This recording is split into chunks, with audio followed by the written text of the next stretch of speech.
ಆತ್ಮೀಯ ಸ್ಪರ್ಧಾ ಮಿತ್ರರೇ, ತಮಗೆಲ್ಲರಿಗೂ ಶುಭೋದಯ. ಸಂತೋಷ್ ಲಾಡ್ ಎಜುಕೇಷನ್ ಫೌಂಡೇಶನ್ಗೆ ಆತ್ಮೀಯವಾದಂತಹ ಸ್ವಾಗತ. ನಾನು ನಿಮ್ಮ ಜಗದೀಶ್ ಕೆ. ಸ್ಟೇಟ್ ಇಂಪಾರ್ಟೆಂಟ್ ವಿಷಯಗಳಿಗೆ ಸಂಬಂಧಪಟ್ಟ ಹಾಗೆ ವಿಷಯಗಳನ್ನು ನಿಮ್ಮೊಂದಿಗೆ ಹಂಚ್ಕೊಳ್ತಾ ಇದ್ದಾನೆ.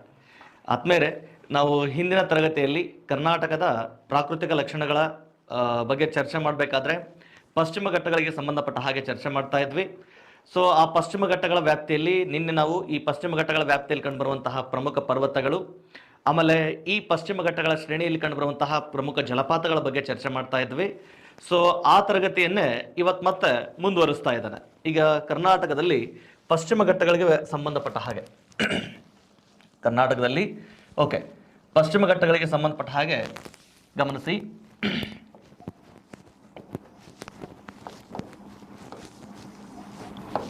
ಕರ್ನಾಟಕದಲ್ಲಿ ಪಶ್ಚಿಮ ಘಟ್ಟಗಳು, ಕರ್ನಾಟಕದಲ್ಲಿ ಪಶ್ಚಿಮ ಘಟ್ಟಗಳಿಗೆ ಸಂಬಂಧಪಟ್ಟ ಹಾಗೆ ಚರ್ಚೆ ಮಾಡ್ತಾ ಇದ್ವಿ.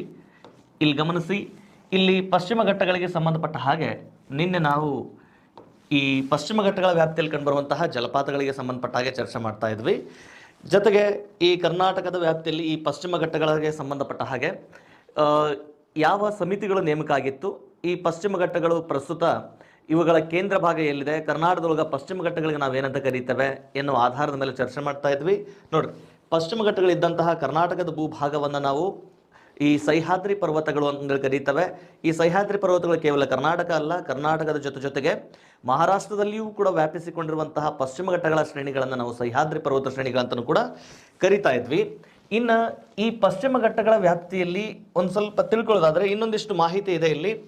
ಈ ಪಶ್ಚಿಮ ಘಟ್ಟಗಳ ವ್ಯಾಪ್ತಿಯಲ್ಲಿ ಕಂಡುಬರುವಂತಹ ಪ್ರಮುಖ ಘಾಟಿ ರಸ್ತೆಗಳ ಬಗ್ಗೆ ಒಂದೀಟು ಗಮನಿಸೋದಾದರೆ, ಪ್ರಮುಖ ಘಾಟಿ ರಸ್ತೆಗಳು ಯಾವ್ಯಾವ ಘಾಟಿ ರಸ್ತೆಗಳು ಈ ಕರ್ನಾಟಕದ ಪಶ್ಚಿಮ ಘಟ್ಟಗಳ ವ್ಯಾಪ್ತಿಯಲ್ಲಿ ಬರ್ತಕ್ಕಂಥದ್ದು ನೋಡ್ರಿ. ಈಗ ಇಲ್ಲಿ ಪಶ್ಚಿಮ ಘಟ್ಟಗಳ ವ್ಯಾಪ್ತಿ ಮತ್ತು ಇವುಗಳಿಗೆ ಅಂತ ಗಮನಿಸಿದಾಗ ಯಾಕೆ ಇಲ್ಲಿ ಘಾಟಿ ರಸ್ತೆಗಳು ಪ್ರಮುಖವಾಗ್ತವೆ ಅಂತಂದರೆ, ಗಮನಿಸಿ, ಈ ಭಾಗದಲ್ಲೆಲ್ಲ ಬಂದರುಗಳು ಅಥವಾ ಸಮುದ್ರದ ವ್ಯಾಪ್ತಿ ಇದೆ, ಹೌದಾ? ಈ ಭಾಗದಲ್ಲೆಲ್ಲ ವಿಸ್ತಾರವಾದ ಮೈದಾನದ ಪ್ರದೇಶ. ಈ ವಿಸ್ತಾರವಾದ ಮೈದಾನದ ಪ್ರದೇಶದಲ್ಲಿ ಉತ್ಪಾದನೆಯಾಗುವಂತಹ ಸರಕುಗಳಾಗಿರ್ಬೋದು ಅಥವಾ ಕೃಷಿಯ ಉತ್ಪನ್ನಗಳಾಗಿರ್ಬೋದು, ಇವುಗಳನ್ನು ಅತಿ ದೊಡ್ಡ ಪ್ರಮಾಣದಲ್ಲಿ ಹೊರದೇಶಗಳಿಗೆ ಅಥವಾ ಬೇರೆ ದೇಶಗಳಿಗೆ ರಫ್ತು ಮಾಡಬೇಕಾಗಿತ್ತಂದರೆ ಈ ಉತ್ಪನ್ನಗಳನ್ನು ಇಲ್ಲಿಯ ಬಂದರುಗಳಿಗೆ ತಲುಪಿಸ್ಬೇಕು, ಹೌದಲ್ವಾ? ಈ ಬಂದರುಗಳಿಗೆ ತಲುಪಿಸ್ಬೇಕಾದ್ರೆ ಈ ಭಾಗದಲ್ಲಿ ಘಾಟಿಗಳಿದ್ದಾವೆ, ಪಶ್ಚಿಮ ಘಟ್ಟಗಳಿದ್ದಾವೆ. ಈ ಘಟ್ಟಗಳನ್ನು ತಲುಪಿ ಆ ನಂತರ ಈ ಭಾಗಕ್ಕೆ ಸರಕುಗಳನ್ನು ತರಬೇಕಾಗಿತ್ತಂದರೆ ಈ ಭಾಗದಲ್ಲಿ ಅಥವಾ ಈ ಘಟ್ಟಗಳಲ್ಲಿ ಏನಾಗಬೇಕು, ಘಾಟಿ ರಸ್ತೆಗಳನ್ನು ನಿರ್ಮಾಣ ಮಾಡಬೇಕು, ಹೌದಲ್ವಾ? ನೋಡ್ರಿ, ಈ ರೀತಿಯಾಗಿ ಸರಕುಗಳನ್ನು ಈ ಬಂದರುಗಳಿಗೆ ತಲುಪಿಸುವ ಉದ್ದೇಶಕ್ಕಾಗಿರ್ಬೋದು ಅಥವಾ ಈ ಜನರನ್ನು ಬಂದರುಗಳಿಗೆ ಅಥವಾ ಈ ಕರಾವಳಿ ತೀರಕ್ಕೆ ಸಂಪರ್ಕ ಕಲ್ಪಿಸುವ ಉದ್ದೇಶಕ್ಕೆ ಇಲ್ಲಿ ಕೆಲವೊಂದಿಷ್ಟು ಘಾಟಿ ರಸ್ತೆಗಳನ್ನು ನಿರ್ಮಾಣ ಮಾಡಿಕೊಂಡಿದ್ದಾವೆ. ಇಲ್ಲಿರುವ ಕೆಲ ಘಾಟಿ ರಸ್ತೆಗಳು ಸರಕುಗಳ ಸಾಗಾಣಿಕೆಗೂ ಮತ್ತು ಜನರ ಸಾಗಾಣಿಕೆಗೂ ಕೂಡ ಅಥವಾ ಜನರ ಸಾರಿಗೆ ವ್ಯವಸ್ಥೆಗೂ ಕೂಡ ಅನುಕೂಲವನ್ನು ಕಲ್ಪಿಸಿಕೊಂಡಿರ್ತಕ್ಕಂಥದ್ದು. ಆಲ್ಮೋಸ್ಟ್ ಈ ಘಾಟಿ ರಸ್ತೆಗಳೆಲ್ಲ ಏನಾಗಿರ್ತಪ್ಪ ಅಂದರೆ ಈ ರೀತಿಯಾಗಿ ಜಿಗ್ಜಾಗ್ ಆಕಾರದಲ್ಲೇ ನಿರ್ಮಾಣ ಮಾಡಿರ್ತವೆ. ಯಾಕಂದರೆ ಅವನ್ನು ನೇರವಾಗಿ ರಸ್ತೆಗಳನ್ನಾಗಿ ನಿರ್ಮಾಣ ಮಾಡಲಿಕ್ಕೆ ಸಾಧ್ಯ ಇಲ್ಲ. ಈ ರೀತಿಯ ಘಾಟಿ ರಸ್ತೆಗಳಲ್ಲಿ ಕೆಲವೊಂದಿಷ್ಟು ಘಾಟಿ ರಸ್ತೆಗಳು ಈ ಕರ್ನಾಟಕದ ಭಾಗದಲ್ಲಿ ಯಾವ್ಯಾವ ಇದ್ದಾವೆ ಅವುಗಳನ್ನು ಒಂದಿಷ್ಟು ಗಮನಿಸೋದಾದರೆ, ಕರ್ನಾಟಕದ ವ್ಯಾಪ್ತಿಯಲ್ಲಿರುವಂತಹ ಪ್ರಮುಖ ಘಾಟಿ ರಸ್ತೆಗಳಂತ ಬಂದಾಗ ನೆನಪಿರಲಿ, ಇಲ್ಲಿ ಶಿರಾಡಿ ಘಾಟ್ ಅಂತ ಬರ್ತದೆ ಮೊದಲನೇದು. ಶಿರಾಡಿ ಘಾಟ್. ಈ ಶಿರಾಡಿ ಘಾಟ್ ಇದು ಎಲ್ಲಿಂದ ಎಲ್ಲಿಗೆ ಸಂಪರ್ಕ ಕಲ್ಪಿಸಿಕೊಡುತ್ತೆ ಅಂತಂದರೆ ನೆನಪಿರಲಿ, ಚಿಕ್ಕಮಗಳೂರು, ಇದು ಹಾಸನ,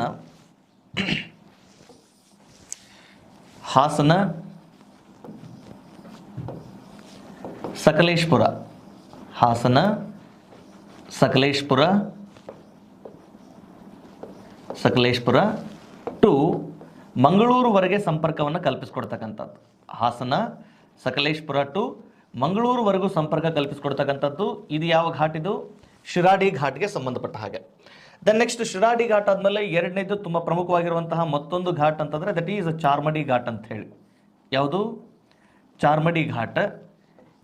ಈ Charmadi, this is the name of the place and name of the tributary of Narmada and this is the Ghati road also. ಓಕೆನಾ? ಇಲ್ಲಿ ಗಮನಿಸಿ, ಈ ಚಾರ್ಮಾಡಿ ಘಾಟ್ ಇದು ಎಲ್ಲಿಂದ ಎಲ್ಲಿವರೆಗೆ ಸಂಪರ್ಕ ಕಲ್ಪಿಸಿಕೊಡ್ತಾ ಇದೆ ಅಂತಂದ್ರೆ ಚಿಕ್ಕಮಗಳೂರು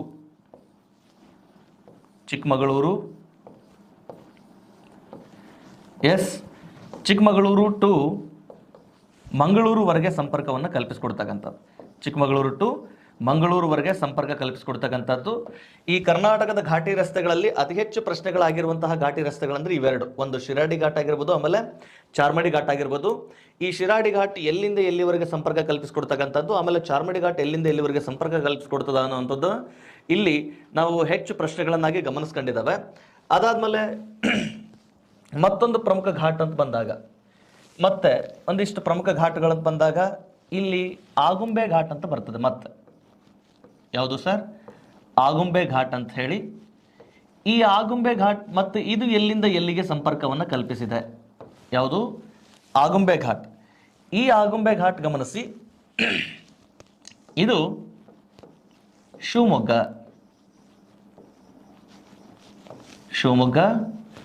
ಟು ಉಡುಪಿಯವರೆಗೆ ಸಂಪರ್ಕವನ್ನು ಕಲ್ಪಿಸಿಕೊಂಡಿರ್ತಕ್ಕಂಥದ್ದು. ಶಿವಮೊಗ್ಗ ಟು ಉಡುಪಿಯವರೆಗೆ ಸಂಪರ್ಕ ಕಲ್ಪಿಸಿಕೊಟ್ಟಿದೆ. ಈ ಆಗುಂಬೆ ಘಾಟ್ ಆದಮೇಲೆ ನೆಕ್ಸ್ಟ್ ಮತ್ತೆ ಹುಲಿಕಲ್ ಘಾಟ್ ಅಂತ ಬರ್ತದೆ. ಯಾವುದು? ಹುಲಿಕಲ್ ಘಾಟ್. ಸೊ ಈ ಹುಲಿಕಲ್ ಘಾಟ್ ಇದು ಎಲ್ಲಿಂದ ಎಲ್ಲಿವರೆಗೆ ಸಂಪರ್ಕ ಅಂತ ಬಂದಾಗ, ಹುಲಿಕಲ್ ಘಾಟ್ ಇದು ಎಲ್ಲಿಂದ ಎಲ್ಲಿವರೆಗೆ ಸಂಪರ್ಕ ಅಂತ ಬಂದಾಗ ಗಮನಿಸಿ, ಹುಲಿಕಲ್ ಘಾಟ್ ಇದು ಮತ್ತೆ ಸೇಮ್ ಮತ್ತೆ ಶಿವಮೊಗ್ಗದಿಂದ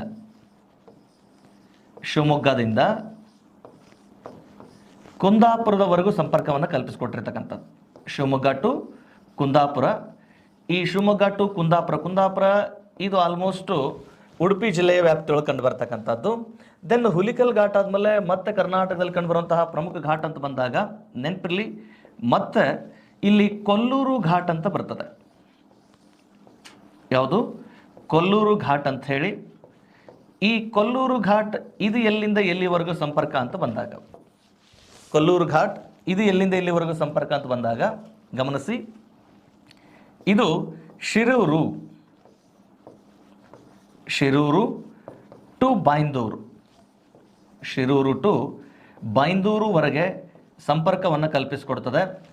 ಇವುಗಳಾದ ಮೇಲೆ ಮತ್ತೆ ಕೆಲವೊಂದಿಷ್ಟು ಪ್ರಮುಖ ಘಾಟ್ಗಳು ಇಲ್ಲಿ ಅಂತ ಬಂದಾಗ ನೋಡ್ರಿ, ಆಲ್ಮೋಸ್ಟ್ ಘಾಟಿ ರಸ್ತೆಗಳಲ್ಲಿ ಶಿರಾಡಿ ಘಾಟು, ಚಾರ್ಮಾಡಿ ಘಾಟು, ಆಗುಂಬೆ ಘಾಟ್, ಹುಲಿಕಲ್ ಘಾಟ್, ಕೊಲ್ಲೂರು ಘಾಟ್ ಆದಮೇಲೆ ಮತ್ತೊಂದು ಪ್ರಮುಖ ಘಾಟಿ ರಸ್ತೆ ಅಂತ ಬಂದಾಗ ಇಲ್ಲಿ ಸಂಪಂಜೆ ಘಾಟ್ ಅಂತ ಬರ್ತದೆ. ಯಾವುದು? ಸಂಪಂಜೆ ಘಾಟ್. ಈ ಸಂಪಂಜೆ ಘಾಟ್ ಇದು ಎಲ್ಲಿಂದ ಎಲ್ಲಿಯವರೆಗೆ ಅಂತ ಬಂದಾಗ, ಸಂಪಂಜೆ ಘಾಟ್ ಇದರ ಸಂಪರ್ಕ ಅಂತ ಬಂದಾಗ ಗಮನಿಸಿ, ಈ ರಸ್ತೆ ಮೈಸೂರು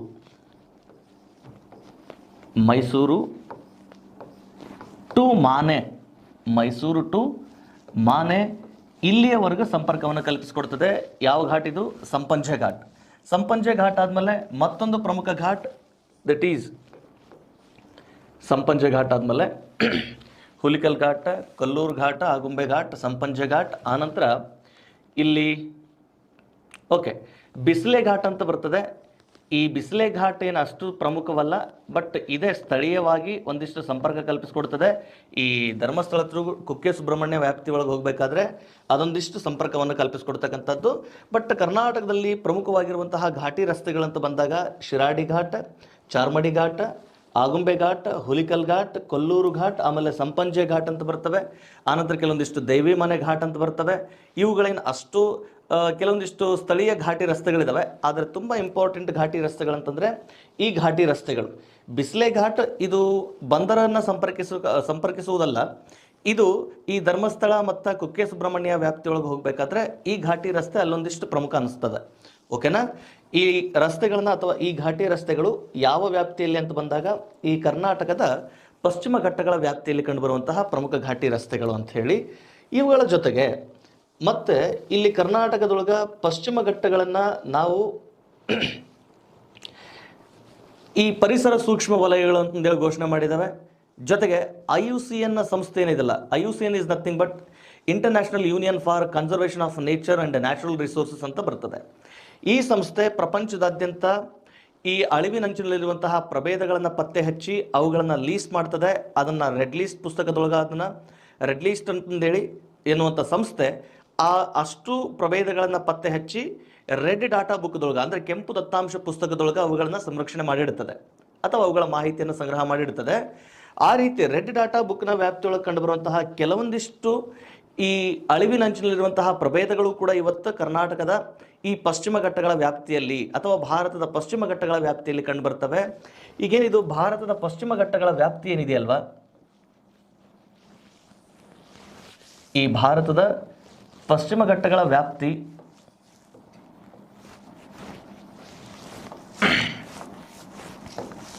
ಭಾರತದ ಪಶ್ಚಿಮ ಘಟ್ಟಗಳ ವ್ಯಾಪ್ತಿಯ ಜೊತೆಗೆ ಈ ಪಶ್ಚಿಮ ಘಟ್ಟಗಳ ವ್ಯಾಪ್ತಿನೂ ಕೂಡ ನಾವು ಇವತ್ತೇನು ಮಾಡಿದ್ದೇವೆ, ಇದನ್ನು ಬಯೋಡೈವರ್ಸಿಟಿ ಹಾಟ್ಸ್ಪಾಟ್ನ ವ್ಯಾಪ್ತಿ ಒಳಗೂ ಕೂಡ ಸೇರ್ಪಡೆ ಮಾಡಿರ್ತಕ್ಕಂಥದ್ದು. ಓಕೆನಾ? ಈ ಯಾವುದು ಪಶ್ಚಿಮ ಘಟ್ಟಗಳನ್ನು ನಾವು ಯಾವ ವ್ಯಾಪ್ತಿಗೆ ಸೇರ್ಪಡೆ ಮಾಡಿರೋದು ಅಂತಂದರೆ ಬಯೋಡೈವರ್ಸಿಟಿ ಹಾಟ್ಸ್ಪಾಟ್ನ ವ್ಯಾಪ್ತಿ ಒಳಗೂ ಕೂಡ ಇದನ್ನು ನಾವು ಸೇರ್ಪಡೆ ಮಾಡಿದ್ದೇವೆ. ಯಾವುದನ್ನು? ಪಶ್ಚಿಮ ಘಟ್ಟಗಳ ವ್ಯಾಪ್ತಿಯನ್ನು. ಯಾಕಂದ್ರೆ ನಾನು ಇಲ್ಲಿ ಇದನ್ನ ಬಯೋಡೈವರ್ಸಿಟಿ ಹಾಟ್ಸ್ಪಾಟ್ನ ವ್ಯಾಪ್ತಿ ಒಳಗೆ ಚರ್ಚೆ ಮಾಡ್ತಾ ಇರೋದು ಅಂತಂದರೆ ಈ ಪಶ್ಚಿಮ ಘಟ್ಟಗಳ ವ್ಯಾಪ್ತಿಯಲ್ಲಿ ಕರ್ನಾಟಕ ಇದೆ, ಹೌದಲ್ವಾ? ಈ ಪಶ್ಚಿಮ ಘಟ್ಟಗಳ ವ್ಯಾಪ್ತಿಯಲ್ಲಿ ಕರ್ನಾಟಕ ಇರೋದರಿಂದ ಕರ್ನಾಟಕ ರಾಜ್ಯವು ಕೂಡ ಬಯೋಡೈವರ್ಸಿಟಿ ಹಾಟ್ಸ್ಪಾಟ್ಗಳ ವ್ಯಾಪ್ತಿಯಲ್ಲಿ ಕಂಡುಬರುವ ರಾಜ್ಯ ಆಗಿರ್ತಕ್ಕಂಥದ್ದು. ನಾಳೆ ನಮಗೊಂದಿಷ್ಟು ಪ್ರಶ್ನೆಗಳನ್ನು ಕೊಡ್ತಿರ್ತಾನೆ ಇಲ್ಲಿ. ಈ ಕೆಳಗಿನ ಯಾವ ರಾಜ್ಯವು ಬಯೋಡೈವರ್ಸಿಟಿ ಹಾಟ್ಸ್ಪಾಟ್ನ ವ್ಯಾಪ್ತಿಯಲ್ಲಿ ಕಂಡುಬರುತ್ತದೆ ಅಂತ ಪ್ರಶ್ನೆ ಕೇಳಿದಾಗ ಇನ್ಕ್ಲೂಡಿಂಗ್ ಕರ್ನಾಟಕನೂ ಕೂಡ ಏನಾಗಿದೆ, ಬಯೋಡೈವರ್ಸಿಟಿ ಅಂದರೆ ಜೀವ ವೈವಿಧ್ಯತಾ ಬಿಸಿ ತಾಣಗಳಲ್ಲಿ ಇದು ಕೂಡ ಒಂದು ಕಂಡು ಬರ್ತದೆ. ಎಸ್, ಎಲ್ಲಿ? ಜೀವ ವೈವಿಧ್ಯತಾ ಬಿಸಿ ತಾಣ, ಜೀವ ವೈವಿಧ್ಯತಾ ಬಿಸಿ ತಾಣಗಳ ವ್ಯಾಪ್ತಿಯಲ್ಲಿ ಇವನ್ ಕರ್ನಾಟಕನೂ ಕೂಡ ಕಂಡುಬರ್ತಕ್ಕಂಥದ್ದು. ಅದರಲ್ಲಿಯೂ ಕರ್ನಾಟಕದ ಯಾವ ಭಾಗ ಬಿಸಿ ತಾಣಗಳ ವ್ಯಾಪ್ತಿಯಲ್ಲಿದೆ ಅಂತಂದರೆ ಕರ್ನಾಟಕದಲ್ಲಿ ವ್ಯಾಪಿಸಿಕೊಂಡಿರುವಂತಹ ಪಶ್ಚಿಮ ಘಟ್ಟಗಳ ವ್ಯಾಪ್ತಿ. ಅಂದರೆ ಕರ್ನಾಟಕದಲ್ಲಿ ವ್ಯಾಪಿಸಿಕೊಂಡಿರುವ ಪಶ್ಚಿಮ ಘಟ್ಟಗಳ ವ್ಯಾಪ್ತಿ ಮಾತ್ರ ಬಯೋಡೈವರ್ಸಿಟಿ ಹಾಟ್ಸ್ಪಾಟ್ನಲ್ಲಿಲ್ಲ. ಈ ಪಶ್ಚಿಮ ಘಟ್ಟಗಳ ವ್ಯಾಪ್ತಿ ಸಂಪೂರ್ಣವಾಗಿ ಹಾಟ್ಸ್ಪಾಟ್ನ ವ್ಯಾಪ್ತಿಯಲ್ಲಿದ್ದು ಆ ಹಾಟ್ಸ್ಪಾಟ್ನ ವ್ಯಾಪ್ತಿಯೊಳಗೆ ನಮ್ಮ ಕರ್ನಾಟಕ ರಾಜ್ಯನೂ ಕೂಡ ಕಂಡು ಬರ್ತಕ್ಕಂಥದ್ದು. ಆ ರೀತಿ ಒಂದು ಸ್ವಲ್ಪ ಗಮನಿಸೋದಾದರೆ ಭಾರತದಲ್ಲಿ ಎಟ್ ಪ್ರೆಸೆಂಟ್ 4 ಜೀವ ವೈವಿಧ್ಯತಾ ಹಾಟ್ಸ್ಪಾಟ್ಗಳಿದ್ದಾವೆ. ಬಯೋಡೈವರ್ಸಿಟಿ ಹಾಟ್ಸ್ಪಾಟ್ಗಳು ಅಂತ ಕರಿತೀವಿ ನಾವು ಇದನ್ನು. ಈ ಬಯೋಡೈವರ್ಸಿಟಿ ಹಾಟ್ಸ್ಪಾಟ್ಗಳಲ್ಲಿ ಈ ಪಶ್ಚಿಮ ಘಟ್ಟಗಳು ಕೂಡ ಒಂದು. ಪಶ್ಚಿಮ ಘಟ್ಟಗಳಾದಮೇಲೆ ಈ ಭಾಗದೊಳಗೆ ಪೂರ್ವ ಹಿಮಾಲಯನ್ ಅಂತ ಬರ್ತದೆ, ಪೂರ್ವ ಹಿಮಾಲಯ. ಆನಂತರ ಇಂಡೋ ಬರ್ಮಾ ಲ್ಯಾಂಡ್ ಅಂತ ಬರ್ತದೆ. ಜೊತೆಗೆ ಈ ಭಾಗದಲ್ಲಿ ಅಂಡಮಾನ್ ಮತ್ತು ನಿಕೋಬಾರ್ ದ್ವೀಪಗಳಿದ್ದಾವೆ, ಹೌದಾ? ಈ ಅಂಡಮಾನ್ ಮತ್ತು ನಿಕೋಬಾರ್ ದ್ವೀಪದ ವ್ಯಾಪ್ತಿಯಲ್ಲಿ ಮತ್ತೊಂದು ಇಲ್ಲಿ ಈ ಭಾಗದ ನಿಕೋಬಾರ್ ದ್ವೀಪದ ವ್ಯಾಪ್ತಿ ಒಳಗೆ ಏನೈತಲ್ಲ ಈ ಭಾಗನೂ ಕೂಡ ಏನಾಗುತ್ತೆ, ಈ ಹಾಟ್ಸ್ಪಾಟ್ನ ವ್ಯಾಪ್ತಿಯೊಳಗಿದೆ. ಈ ಹಾಟ್ಸ್ಪಾಟ್ನ ವ್ಯಾಪ್ತಿಯೊಳಗೆ ಕಂಡು ಬರತಕ್ಕಂಥದ್ದು ಅಂತಂದರೆ ಪೂರ್ವ ಹಿಮಾಲಯ, ಅದಾದಮೇಲೆ 2ನೇದು ಇಂಡೋ ಬರ್ಮಾ ಲ್ಯಾಂಡು, 4ನೇದು ಸುಂಡಾ ಲ್ಯಾಂಡ್ ಅಂತ ಬರ್ತದೆ, 3ನೇದು ಸುಂಡಾ ಲ್ಯಾಂಡು. ಆನಂತರ 4ನೇದು ಯಾವುದು ಅಂತಂದರೆ ದಟ್ ಈಸ್ ವೆಸ್ಟರ್ನ್ ಘಾಟ್ಸ್ ಅಂತ ಹೇಳಿ. ಇವುಗಳಿಗೆ ಸಂಬಂಧಪಟ್ಟ ಹಾಗೆ ನೀವು ಒಂದಿಷ್ಟು ತುಂಬ ಚೆನ್ನಾಗಿ ಓದಿಟ್ಕೊಳ್ಳಿಕ್ಕೆ ಸಾಧ್ಯ ಆಗಿರಬೇಕು. ಭಾರತದಲ್ಲಿ ಎಷ್ಟು ಬಯೋಡೈವರ್ಸಿಟಿ ಹಾಟ್ಸ್ಪಾಟ್ಗಳಿದ್ದಾವೆ ಅಂತ ಬಂದಾಗ ಭಾರತದಲ್ಲಿ 4 ಬಯೋಡೈವರ್ಸಿಟಿ ಹಾಟ್ಸ್ಪಾಟ್ಗಳಿದ್ದಾವೆ. ಈ ಬಯೋಡೈವರ್ಸಿಟಿ ಹಾಟ್ಸ್ಪಾಟ್ಗಳ ವ್ಯಾಪ್ತಿಯಲ್ಲಿ ಈ ಒಂದು ಕರ್ನಾಟಕನೂ ಕೂಡ ಕಂಡು ಬರ್ತಕ್ಕಂಥದ್ದು. ಕರ್ನಾಟಕ ಯಾವ ಬಯೋಡೈವರ್ಸಿಟಿಯ ಹಾಟ್ಸ್ಪಾಟ್ನ ವ್ಯಾಪ್ತಿಯಲ್ಲಿದೆ ಅಂತಂದರೆ ಪಶ್ಚಿಮ ಘಟ್ಟಗಳ ಬಯೋಡೈವರ್ಸಿಟಿ ಹಾಟ್ಸ್ಪಾಟ್ನ ವ್ಯಾಪ್ತಿಯಲ್ಲಿದೆ. ಈ ಪಶ್ಚಿಮ ಘಟ್ಟಗಳ ಹಾಟ್ಸ್ಪಾಟ್ನ ವ್ಯಾಪ್ತಿ ಅಪ್ ಟು ಶ್ರೀಲಂಕಾದವರೆಗೂ ವ್ಯಾಪಿಸ್ಕೊಂಡಿರ್ತಕ್ಕಂಥದ್ದು. ಇದಿಷ್ಟು ಒಂದಿಷ್ಟು ಮಾಹಿತಿ ನೆನ್ಪಿಟ್ಕೊಳ್ಳಿ. ನೋಡ್ರಿ, ಪೂರ್ವ ಹಿಮಾಲಯದ ವ್ಯಾಪ್ತಿ ಅಂತ ಬಂದಾಗ ಇಲ್ಲೊಂದಿಷ್ಟು ನೇಪಾಳ, ಭೂತಾನ, ಆನಂತರ ಚೀನಾದ ವ್ಯಾಪ್ತಿಗೆ ಹೊಂದ್ಕೊಂಡಿರುವಂತಹ ರಾಜ್ಯಗಳಾಗಿದ್ದರೆ, ಆನಂತರ ಇಂಡೋ ಬರ್ಮಾ ಲ್ಯಾಂಡ್ಗೆ ಈಶಾನ್ಯದ ರಾಜ್ಯಗಳು ಕಂಡು ಬರ್ತವೆ. ಆನಂತರ ಸುಂಡಾ ಲ್ಯಾಂಡ್ನ ವ್ಯಾಪ್ತಿಗೆ ಭಾರತದ ನಿಕೋಬಾರ್ ದ್ವೀಪಗಳು ಕೂಡ ಕಂಡು ಬರ್ತಕ್ಕಂಥದ್ದು. ಇವುಗಳನ್ನು ನೀವು ಒಂದು ಸ್ವಲ್ಪ ಇಂಪ್ರೂವ್ ಮಾಡ್ಕೊಳ್ಳಿ ಈ ವಿಷಯಗಳನ್ನು ಅಂತಂದು ಹೇಳ್ತಾ ಮತ್ತೆ ಈ ಕರ್ನಾಟಕದ ವ್ಯಾಪ್ತಿಗೆ ಬರೋಣ ನಾವು. ಓಕೆ, ಇಷ್ಟಲ್ಲದೆ ನೋಡ್ರಿ, ಇನ್ನು ಹಾಟ್ಸ್ಪಾಟ್ನ ವ್ಯಾಪ್ತಿಗಳಂತ ಬಂದಾಗ ಪ್ರಪಂಚದಾದ್ಯಂತ 36 ಹಾಟ್ಸ್ಪಾಟ್ಗಳಿದ್ದಾವೆ, ಬಯೋಡೈವರ್ಸಿಟಿ ಹಾಟ್ಸ್ಪಾಟ್ಗಳು. ಇದೊಂದು ಸಂಖ್ಯೆ ನೆನ್ಪಿಟ್ಕೊಳ್ಳಿ. ಈ ಬಯೋಡೈವರ್ಸಿಟಿ ಹಾಟ್ಸ್ಪಾಟ್ಗಳಲ್ಲಿ 8 ಬಯೋಡೈವರ್ಸಿಟಿ ಹಾಟ್ಸ್ಪಾಟ್ಗಳು ಹಾಟೆಸ್ಟ್ ಆಫ್ ಹಾಟ್ಸ್ಪಾಟ್ಸ್ ಅಂತ ಕರೀತೀವಿ ನಾವು. Okay, hottest of hotspot. ಈ 36 ಪ್ರಪಂಚದ ಬಯೋಡೈವರ್ಸಿಟಿಗಳಲ್ಲಿ 8 ಹಾಟೆಸ್ಟ್ ಆಫ್ ಹಾಟ್ಸ್ಪಾಟ್ಗಳು.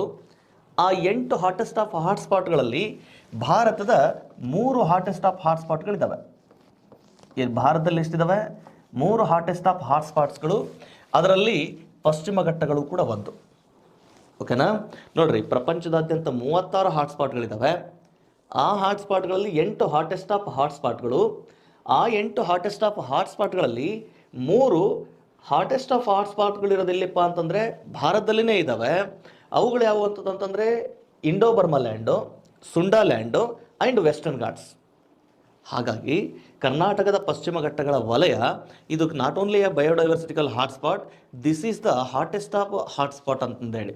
ಹಾಗಾಗಿ ಇಲ್ಲಿಯ ಪರಿಸರ ಸಂರಕ್ಷಣೆಗೋಸ್ಕರ ಮತ್ತೆ ಸರ್ಕಾರಗಳೇನು ಮಾಡ್ತಿರ್ತವೆ, ಇವುಗಳ ಸಂರಕ್ಷಣೆಗೋಸ್ಕರ ಮತ್ತೆ ಈ ಪರಿಸರ ಸಂರಕ್ಷಣೆಗೆ ಸಂಬಂಧಪಟ್ಟಂಗೆ ಮತ್ತೆ ಇಲ್ಲಿಯ ಅರಣ್ಯವನ್ನು ಸಂರಕ್ಷಣೆ ಮಾಡಬೇಕಂತೇಳಿ ಯೋಜನೆಗಳನ್ನು ರೆಡಿ ಮಾಡ್ಕೊಳ್ತದೆ. ಈ ಯೋಜನೆಗಳಿಗೆ ಸಂಬಂಧಪಟ್ಟ ಹಾಗೆ ನೆಕ್ಸ್ಟ್ ನಾನು ಸ್ಟೇಟ್ ಇಂಪಾರ್ಟೆಂಟ್ನ ಸರ್ವೆ ಹೇಳಬೇಕಾದ್ರೆ ಅಲ್ಲಿ ಯೋಜನೆಗಳನ್ನು ಮತ್ತೆ ನಾನು ಚರ್ಚೆ ಮಾಡ್ತೇನೆ. ಜೊತೆಗೆ ಈ ಮಾಹಿತಿ ನಿಮಗೆ ಗೊತ್ತಿಟ್ಕೊಳ್ಳಿಕ್ಕೆ ಸಾಧ್ಯ ಆಗಿರಬೇಕು. ಆಮೇಲೆ ನಿಮಗೆ ಈ ಹಾಟ್ಸ್ಪಾಟ್ನ ವ್ಯಾಪ್ತಿಯೊಳಗೆ ಒಂದಿಷ್ಟು ವ್ಯಾಪ್ತಿಯನ್ನು ಇಂಪ್ರೂವ್ಮೆಂಟ್ ಮಾಡ್ಕೊಳ್ಳಿ. ಹೇಗೆ ಈ ವ್ಯಾಪ್ತಿಯಲ್ಲಿ, ಈ ಪೂರ್ವ ಹಿಮಾಲಯನ್ ವ್ಯಾಪ್ತಿಯಲ್ಲಿ, ಇಂಡೋ ಬರ್ಮಾ ಲ್ಯಾಂಡ್ನಲ್ಲಿ, ಆಮೇಲೆ ಸುಂಡಾ ಲ್ಯಾಂಡ್ನಲ್ಲಿ ಭಾರತದ ಯಾವ್ಯಾವ ರಾಜ್ಯಗಳಿದಾವೆ ಅನ್ನೋದನ್ನು ಗುರುತಿಸಿಟ್ಕೊಳ್ಳಿ. ಆನಂತರ ಈ ಪಶ್ಚಿಮ ಘಟ್ಟಗಳ ವ್ಯಾಪ್ತಿಯಲ್ಲಿ ಕಂಡುಬರುವ ಯಾವ್ಯಾವ ರಾಜ್ಯಗಳು ಹಾಟ್ಸ್ಪಾಟ್ನ ವ್ಯಾಪ್ತಿಯಲ್ಲಿದ್ದಾವೆ ಅವನು ಒಂದಿಷ್ಟು ನೋಟ್ ಮಾಡಿಟ್ಕೊಳ್ಳಿ. ಯಾಕೆ ಅಂದರೆ ನಾಳೆ ನಮಗೆ ಪ್ರಶ್ನೆ ಕೇಳೋದು, ಈ ಕೆಳಗಿನ ಯಾವ ರಾಜ್ಯವು ಬಯೋಡೈವರ್ಸಿಟಿಯ ಹಾಟ್ಸ್ಪಾಟ್ನ ವ್ಯಾಪ್ತಿಯಲ್ಲಿ ಇಲ್ಲ ಅಂತ ಪ್ರಶ್ನೆ ಕೇಳ್ತಿರ್ತಾನೆ. ಬಟ್ ಹಾಗೆ ಬಂದಾಗ ಕರ್ನಾಟಕನೂ ಕೂಡ ಏನಾಗಿದೆ, 8% ಬಯೋಡೈವರ್ಸಿಟಿ ಹಾಟ್ಸ್ಪಾಟ್ನ ವ್ಯಾಪ್ತಿಯೊಳಗೆ 8% ಇರೋದು ಬಿಕಾಸ್ ಆಫ್ ಪಶ್ಚಿಮ ಘಟ್ಟಗಳು ವ್ಯಾಪಿಸ್ಕೊಂಡಿರೋದ್ರಿಂದ. ಈ ಪಶ್ಚಿಮ ಘಟ್ಟಗಳು ವ್ಯಾಪಿಸ್ಕೊಂಡಿರುವಂತಹ ಬಯೋಡೈವರ್ಸಿಟಿ ಹಾಟ್ಸ್ಪಾಟ್ ಎಲ್ಲಿವರೆಗೂ ವ್ಯಾಪಿಸ್ಕೊಂಡಿದೆ ಅಂದರೆ ಅದು ಶ್ರೀಲಂಕಾದವರೆಗೂ ವ್ಯಾಪಿಸ್ಕೊಂಡಿರ್ತಕ್ಕಂಥದ್ದು. ಇದೊಂದಿಷ್ಟು ಪಾಯಿಂಟ್ ನೆನ್ಪಿಟ್ಕೊಳ್ತೀರಿ ಅಂತಂದೇಳಿ ಹೇಳ್ತಾ, ದೆನ್ ಇದಿಷ್ಟು ಪಶ್ಚಿಮ ಘಟ್ಟಗಳಿಗೆ ಸಂಬಂಧಪಟ್ಟ ಹಾಗೆ ಮಾಹಿತಿ ಆದರೆ ದೆನ್ ನೆಕ್ಸ್ಟು ಕರ್ನಾಟಕದ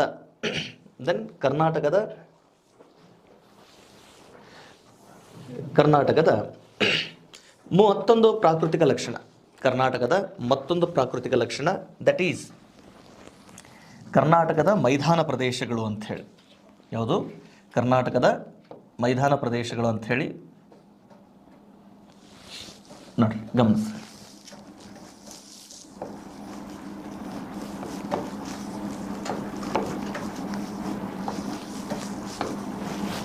ಕರ್ನಾಟಕದ ಮೈದಾನ ಪ್ರದೇಶ ಅಂತ ಹೇಳಿ, ಕರ್ನಾಟಕದ ಮೈದಾನ ಪ್ರದೇಶ. ಈ ಕರ್ನಾಟಕದ ಮೈದಾನ ಪ್ರದೇಶದ ವ್ಯಾಪ್ತಿಯಲ್ಲಿ 8% ಯಾವ್ಯಾವ ವ್ಯಾಪ್ತಿ ಕಂಡುಬರ್ತವೆ ಅನ್ನುವಂಥದ್ದು. ಎಸ್, ಗಮನಿಸಿ. ಇಲ್ಲಿ ಕರ್ನಾಟಕದ ವ್ಯಾಪ್ತಿ ಅಂತ ಬಂದಾಗ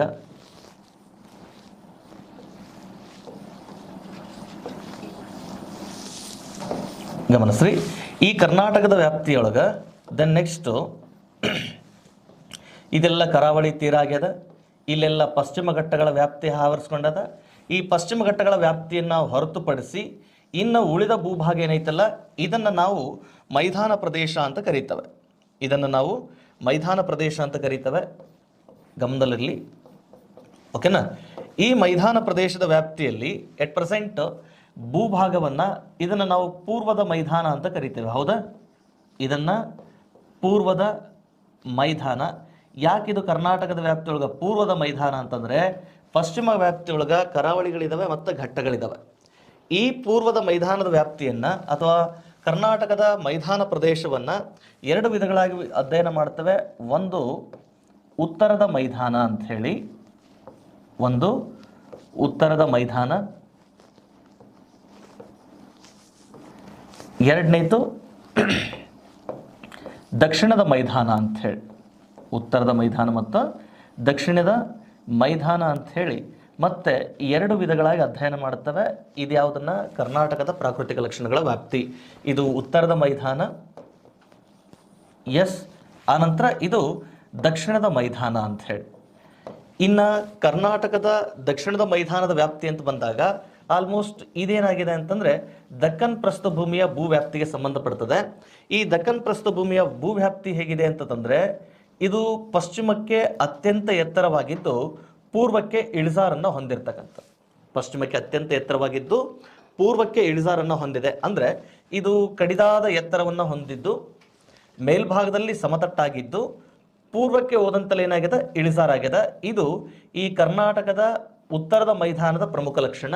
ಯಾಕಿದು ಕರ್ನಾಟಕದ ಮೈದಾನದ ಲಕ್ಷಣ ಅಂತಂದರೆ ಇದೇ ಲಕ್ಷಣ ಈ ಪರ್ಯಾಯ ಪ್ರಸ್ಥಭೂಮಿಯ ಲಕ್ಷಣವೂ ಆಗಿರೋದ್ರಿಂದ ಅಥವಾ ದಕ್ಕನ್ ಪ್ರಸ್ಥಭೂಮಿಯ ಲಕ್ಷಣವೂ ಆಗಿರೋದ್ರಿಂದ ಈ ದಕ್ಕನ್ ಪ್ರಸ್ಥಭೂಮಿಯ ವ್ಯಾಪ್ತಿಯೊಳಗೆ ಕರ್ನಾಟಕನೂ ಇರೋದ್ರಿಂದ ಇಲ್ಲಿ ಈ ಮೈದಾನದ ಲಕ್ಷಣ ಹೇಗೆ ಅಂತಂದರೆ ಪಶ್ಚಿಮದೊಳಗೆ ಅತ್ಯಂತ ಎತ್ತರವಾಗಿದ್ದು ಕಡಿದಾದ ಇಳಿಜಾರಿದೆ, ಮೇಲ್ಭಾಗದಲ್ಲಿ ಸಮತಟ್ಟಾದ ಮೈದಾನ ಮತ್ತು ಪೂರ್ವಕ್ಕೆ ಇಳಿಜಾರನ್ನು ಹೊಂದಿರೋದ್ರಿಂದ ಈ ರೀತಿಯ ಭೂ ಲಕ್ಷಣಗಳಿಗೆ ನಾವು ಪೆಡಿಪ್ಲೇನ್ಸ್ ಅಂತ ಕರೀತವೆ. ನೆನ್ಪಿಟ್ಕೊಳ್ಳಿ, ಏನು ಹೇಳಿ, ಪೆಡಿಪ್ಲೇನ್ ಅಂತ ಕರೀತವೆ. ಸೊ ಈ ಕರ್ನಾಟಕದ ದಕ್ಕನ್ ಪ್ರಸ್ಥಭೂಮಿ ಯಾವುದಕ್ಕೆ ಉದಾಹರಣೆ ಅಂತಂದರೆ ಪೆಡಿಪ್ಲೇನ್ಗೆ ಉದಾಹರಣೆ. ಹಾಗೆ ಕರ್ನಾಟಕದ ಮೈದಾನವು ಕೂಡ ಯಾವುದಕ್ಕೆ ಉದಾಹರಣೆ ಅಂತ ಬಂದಾಗ ದಟ್ ಈಸ್ ಪೆಡಿಪ್ಲೇನ್ಗೆ ಉದಾಹರಣೆ ಆಗ್ತದೆ. ಅದರ ಲಕ್ಷಣ ಈ ರೀತಿಯಾಗಿರ್ತಕ್ಕಂಥದ್ದು. ಯಾಕಂದರೆ ಪ್ಲೇನ್ ಅಂತಂದರೆ ಮೈದಾನ, ಆಮೇಲೆ ಪೆನೆನ್ಸುಲರ್ ಅಂತನಪ್ಪ ಅಂದರೆ ಪ್ರಸ್ಥಭೂಮಿ ಆಗಿರ್ತದೆ. ಈ ರೀತಿಯಾಗಿ ಪ್ಲೇಟಿವ್ ಅಂತಂದರೆ ಅದು ಪ್ರಸ್ಥಭೂಮಿ ಆಗಿರ್ತದೆ. ಎರಡೂ ಕಡೆ ಎತ್ತರದಲ್ಲಿದ್ದು ಮೇಲ್ಭಾಗದೊಳಗೆ ಸಮತಟ್ಟಾದ ಭೂಭಾಗ ಆಗಿತ್ತಂದರೆ ಅದನ್ನು ಪ್ರಸ್ಥಭೂಮಿ ಅಥವಾ ಪ್ಲೇಟಿವ್ ಅಂತಂದೇಳಿ ಕರೀತವೆ. ಬಟ್ ಇದು ಪ್ಲೇಟಿವ್ನ ಆಕಾರದಲ್ಲಿದ್ದು ಬಟ್ ಪೂರ್ವಕ್ಕೆ ಇಳಿಜಾರಾಗಿದೆ.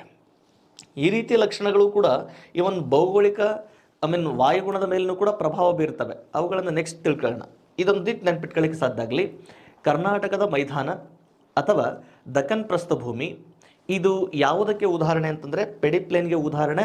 ಯಾಕಂದರೆ ಒಂದು ಕಡೆ ಕಡಿದಾದ ಇಳಿಜಾರು, ಮೇಲ್ಭಾಗದಲ್ಲಿ ಸಮತಟ್ಟಾದ ಮೈದಾನ, ಪೂರ್ವಕ್ಕೆ ಇಳಿಜಾರು, ಈ ರೀತಿಯ ಲಕ್ಷಣ ಅದು ಪೆಡಿಪ್ಲೇನ್ಗೆ ಉದಾಹರಣೆಯಾಗಿರ್ತದೆ ಅಂತ ಹೇಳಿ.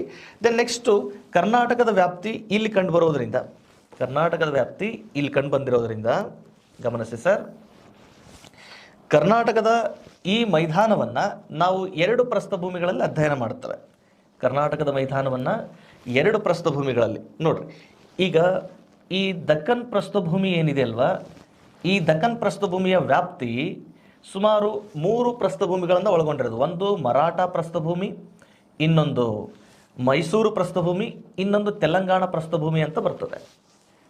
ಮರಾಠ ಪ್ರಸ್ಥಭೂಮಿ ಅಥವಾ ಮಹಾರಾಷ್ಟ್ರ ಪ್ರಸ್ಥಭೂಮಿ, ಆನಂತರ ಮೈಸೂರು ಪ್ರಸ್ಥಭೂಮಿ, ಆನಂತರ ತೆಲಂಗಾಣ ಪ್ರಸ್ಥಭೂಮಿ ಅಂತ ಬರ್ತದೆ.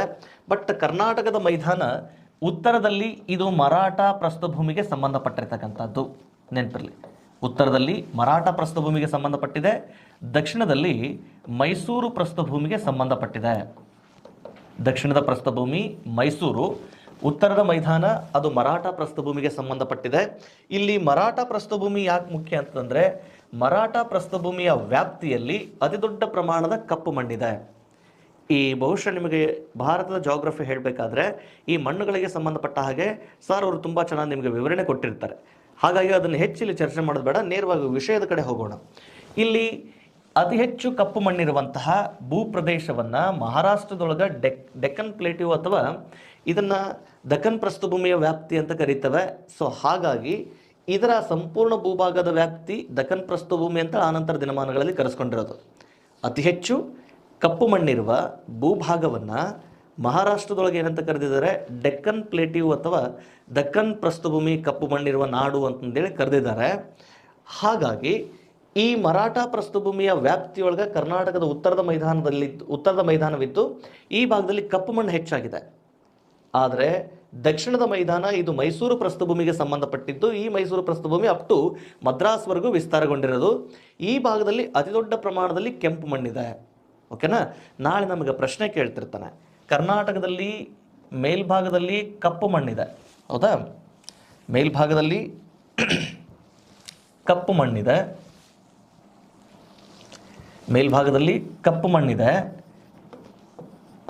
ಕೆಳಭಾಗದಲ್ಲಿ ಕೆಂಪು ಮಣ್ಣಿದೆ.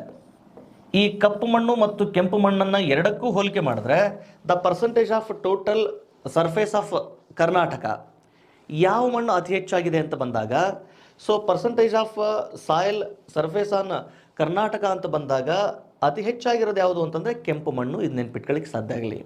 ಕರ್ನಾಟಕದ ಒಟ್ಟು ಭೂ ವಿಸ್ತೀರ್ಣದ ವ್ಯಾಪ್ತಿಯೊಳಗೆ ಅತಿ ಹೆಚ್ಚಾಗಿರುವ ಮಣ್ಣು ಯಾವುದು ಅಂದರೆ ಕೆಂಪು ಮಣ್ಣು. ಆನಂತರ ಎರಡನೇ ಅತಿ ಹೆಚ್ಚಾಗಿರುವ ಮಣ್ಣು ಯಾವುದು ಅಂತಂದರೆ ದಟ್ ಈಸ್ ಕಪ್ಪು ಮಣ್ಣು. ಓಕೆನಾ. ಸೊ ಮೈಸೂರು ಪ್ರಸ್ಥಭೂಮಿ ವ್ಯಾಪ್ತಿ ಕರ್ನಾಟಕದ ವ್ಯಾಪ್ತಿಯೊಳಗೆ ಅತ್ಯಂತ ದೊಡ್ಡದಾಗಿದೆ. ಆಮೇಲೆ ಈ ಪಶ್ಚಿಮ ಘಟ್ಟಗಳ ವ್ಯಾಪ್ತಿಯಲ್ಲಿಯೂ ಕೂಡ ಜಂಬಿಟ್ಟಿಗೆ ಮಣ್ಣು ಅದು ಕೂಡ ಕೆಂಪಾಗಿರೋದ್ರಿಂದ ಕೆಂಪು ಮಣ್ಣು ಅತಿ ಹೆಚ್ಚಾಗಿದೆ, ಕಪ್ಪು ಮಣ್ಣು ಎರಡನೇ ಅತಿ ಹೆಚ್ಚಾಗಿರುವಂತಹ ಮಣ್ಣು. ಓಕೆನಾ. ಇದು ಪ್ರಾಕೃತಿಕ ಲಕ್ಷಣಗಳಿಗೆ ಸಂಬಂಧಪಟ್ಟ ಹಾಗೆ ನಿಮಗೊಂದು ಮಾಹಿತಿ ಗೊತ್ತಿರಲಿ.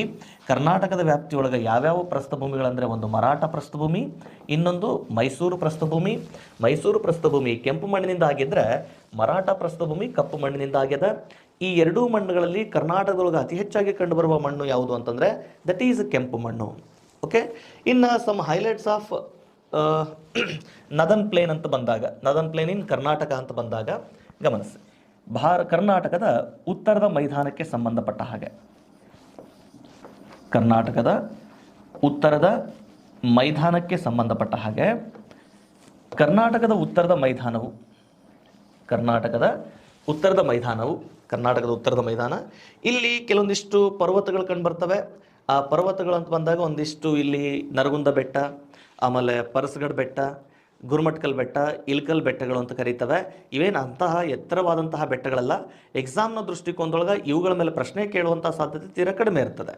ಬಟ್ ಈ ಭಾಗದೊಳಗೆ ನಾವು ಅಧ್ಯಯನದ ದೃಷ್ಟಿಕೋನದೊಳಗೆ ಚರ್ಚೆ ಮಾಡೋದಾದರೆ ಯಾವ ವಿಷಯದ ಮೇಲೆ ಹೆಚ್ಚು ಪ್ರಶ್ನೆ ಕೇಳ್ಬೋದು ಉತ್ತರದ ಮೈದಾನದ ವ್ಯಾಪ್ತಿಯಲ್ಲಿ ಅಂತ ಬಂದಾಗ, ನೆನಪಿರಲಿ, ಈ ಉತ್ತರದ ಮೈದಾನದ ವ್ಯಾಪ್ತಿ ಇಟ್ಕೊಂಡು ನಮಗೆ ಹೆಚ್ಚು ಪ್ರಶ್ನೆ ಕೇಳ್ಬೋದಾದ ಸಾಧ್ಯತೆ ಇರೋದು ಯಾವುದು ಅಂತಂದರೆ ಈ ಭಾಗದಲ್ಲಿ ಕಂಡುಬರುವಂತಹ ಕೆಲ ಜಲಪಾತಗಳಿಗೆ ಸಂಬಂಧಪಟ್ಟ ಹಾಗೆ, ಈ ಭಾಗದಲ್ಲಿ ಕಂಡುಬರುವಂತಹ ಕೆಲ ಜಲಪಾತಗಳಿಗೆ ಸಂಬಂಧಪಟ್ಟ ಹಾಗೆ ಪ್ರಶ್ನೆಗಳನ್ನು ಕೇಳುವಂತಹ ಸಾಧ್ಯತೆಗಳಿರ್ತವೆ. ಅವುಗಳನ್ನು ಕುರಿತು ಒಂದಿಷ್ಟು ಚರ್ಚೆ ಮಾಡೋಣ. ಈ ಭಾಗದಲ್ಲಿ ಕಂಡುಬರುವಂತಹ ಪ್ರಮುಖ ಜಲಪಾತಗಳು ಅಂತ ಬಂದಾಗ ಮೊದಲನೇದು ನೆನಪಿರಲಿ, ದಟ್ ಈಸ್ ಗೋಕಾಕ್ ಜಲಪಾತ ಅಂತ ಹೇಳಿ. ಯಾವ ಜಲಪಾತ? ಗೋಕಾಕ್ ಜಲಪಾತ. ಇದು ಈ ಕರ್ನಾಟಕದ ಉತ್ತರದ ಮೈದಾನದ ವ್ಯಾಪ್ತಿಯಲ್ಲಿ ಕಂಡುಬರುವಂತಹ ಪ್ರಮುಖ ಜಲಪಾತ ಆಗಿರ್ತಕ್ಕಂಥದ್ದು. ಕರ್ನಾಟಕದ ಉತ್ತರದ ಮೈದಾನದ ವ್ಯಾಪ್ತಿಯಲ್ಲಿ ಕಂಡುಬರುವ ಪ್ರಮುಖ ಜಲಪಾತ ಯಾವುದು ಅಂತಂದರೆ ದಟ್ ಈಸ್ ಗೋಕಾಕ್ ಜಲಪಾತ. ಇದು ಯಾವ ನದಿಯಿಂದ ನಿರ್ಮಾಣಗೊಂಡಿದೆ ಅಂತ ಬಂದಾಗ ದಟ್ ಈಸ್ ಘಟಪ್ರಭಾ ನದಿಯಿಂದ ನಿರ್ಮಾಣಗೊಂಡಿದೆ. ಯಾವ ನದಿಯಿಂದ? ಘಟಪ್ರಭಾ ನದಿಯಿಂದ ನಿರ್ಮಾಣಗೊಂಡಿದೆ. ಯಾವುದು ಸರ್? ಗೋಕಾಕ್ ಜಲಪಾತ. ಈ ಗೋಕಾಕ್ ಜಲಪಾತ ಎಟ್ ಪ್ರೆಸೆಂಟ್ ಅಂಕಿಅಂಶಗಳು ಹೇಳುವ ಪ್ರಕಾರ ಸುಮಾರು 52 ಮೀಟರ್ ಇದೆ ಅಂತಂದು ಹೇಳ್ತಾರೆ. ಬಟ್ ಕೆಲವೊಂದಿಷ್ಟು ಜನ 62 ಮೀಟರ್ ಅಂತಲೂ ಕೂಡ ಹೇಳ್ತಾರೆ. ಬಟ್ ಅಧಿಕೃತವಾಗಿ ಅದನ್ನು ನಾವು ನಂಬಬೇಕಾಗಿರೋದು ಎಷ್ಟು ಪ್ರೆಸೆಂಟಿಗೆ ಎಷ್ಟಪ್ಪ ಅಂದರೆ 52 ಮೀಟರ್ಗಳಷ್ಟು ಎತ್ತರ ಇದೆ ಅನ್ನೋದನ್ನು ಅದನ್ನೇ ಒಂದಿಷ್ಟು ನೆನ್ಪಿಟ್ಕೊಳ್ಳಿಕ್ಕೆ ಸಾಧ್ಯ ಆಗಲಿ. ಈ ಘಟಪ್ರಭಾ ಜಲಪಾತ ಇದು ಕರ್ನಾಟಕದ ಬೆಳಗಾವಿ ಜಿಲ್ಲೆ ಒಳಗೆ ಕಂಡು ಬರ್ತಕ್ಕಂಥದ್ದು. ಕರ್ನಾಟಕದ ಬೆಳಗಾವಿ ಜಿಲ್ಲೆಯಲ್ಲಿದೆ. ಈ ಗೋಕಾಕ್ ಜಲಪಾತದ ವಿಶೇಷತೆ ಅಂತ ಬಂದಾಗ, ಗೋಕಾಕ್ ಜಲಪಾತದ ವಿಶೇಷತೆ, ಇದನ್ನು ನಾವು ಕರ್ನಾಟಕದ ನಯಾಗಾರ ಅಂತ ಕರೀತೇವೆ. ನೆನಪಿರಲಿ, ಗೋಕಾಕ್ ಜಲಪಾತದ ವಿಶೇಷತೆ ಏನಿದು, ಇದನ್ನು ನಾವು ಕರ್ನಾಟಕದ ನಯಾಗಾರ ಅಂತ ಕರೀತೇವೆ. ಯಾಕಂದರೆ ಇದು ನಯಾಗಾರ ಫಾಲ್ಸ್ನ ಮಾದರಿಯಲ್ಲಿಯೇ ಇದು ದುಮ್ಮಿಕ್ಕೋದ್ರಿಂದ ಇದನ್ನು ನಾವು ಕರ್ನಾಟಕದ ನಯಾಗಾರ ಅಂತ ಕರೀತೇವೆ. ಇತ್ತೀಚೆಗೆ ಈ ಗೋಕಾಕ್ ಫಾಲ್ಸ್ನ ವ್ಯಾಪ್ತಿಗೆ ಇಡೀ ಕರ್ನಾಟಕದಲ್ಲೇ ಮೊದಲನೇ ಬಾರಿಗೆ ಗ್ಲಾಸ್ ಬ್ರಿಡ್ಜ್ನ ಸೌಲಭ್ಯಕ್ಕೆ ಒಳಪಡುವಂತಹ ಈ ಜಲಪಾತ ಆಗಿದೆ. ಯಾವುದು? ಗೋಕಾಕ್ ಜಲಪಾತ. ಬಹುಶಃ ಈ ವರ್ಷ ಇಲ್ಲದ್ರೆ ಮುಂದಿನ ವರ್ಷ ಅದು ಇಂಪ್ಲಿಮೆಂಟ್ ಆಗೋ ಸಾಧ್ಯತೆ ತುಂಬ ಹೆಚ್ಚಾಗಿದೆ. ಹಾಗೇನಾದರೂ ಗ್ಲಾಸ್ ಬ್ರಿಡ್ಜ್ನ ಸೌಲಭ್ಯವನ್ನು ಏನಾದರೂ ಪಡೆದ್ರೆ ಇಡೀ ಕರ್ನಾಟಕದಲ್ಲಿ ಗ್ಲಾಸ್ ಬ್ರಿಡ್ಜ್ ಸೌಲಭ್ಯ ಪಡೆದ ಮೊದಲ ಜಲಪಾತ ಗೋಕಾಕ್ ಜಲಪಾತ ಆಗುತ್ತೆ. ಅದನ್ನು ಆಗೋವರೆಗೂ ಒಂದು ಸ್ವಲ್ಪ ಕಾಯ್ದಿಟ್ಕೊಳ್ಳೋಣ ಅಂತಂದೇಳಿ. ದೆನ್ ನೆಕ್ಸ್ಟ್, ಈ ಗೋಕಾಕ್ ಜಲಪಾತದ ವಿಶೇಷತೆ, ಇದನ್ನು ನಾವು ಕರ್ನಾಟಕದ ನಯಾಗಾರ ಅಂತ ಕರೀತೇವೆ.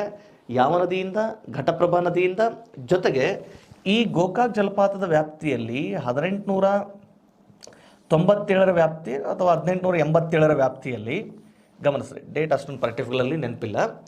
ಇಲ್ಲೇನಾಯಿತು, ಇಡೀ ಭಾರತದಲ್ಲಿಯೇ ಪ್ರಥಮವಾಗಿ ಮೊದಲ ಬಾರಿಗೆ ಜಲವಿದ್ಯುತ್ ಉತ್ಪಾದನೆಗೆ, ಜಲವಿದ್ಯುತ್ನ ಉತ್ಪಾದನೆಗೆ ಪ್ರಯೋಗ ಇಲ್ಲಿ ಆರಂಭ ಆಗಿತ್ತು. ನೆನ್ಪಿಟ್ಕೊಳ್ಳಿಕ್ಕೆ ಸಾಧ್ಯ ಆಗಲಿ. ನಾವು ಹೇಳ್ತೇವೆ ಮೊದಲ ಬಾರಿಗೆ ಜಲವಿದ್ಯುತ್ ಉತ್ಪಾದನೆ ಆಗಿದ್ದು ನಾವು ಶಿವನ ಸಮುದ್ರದಲ್ಲಿ ಅಂತಂದೇ ಹೇಳ್ತೇವೆ, ಹೌದಾ?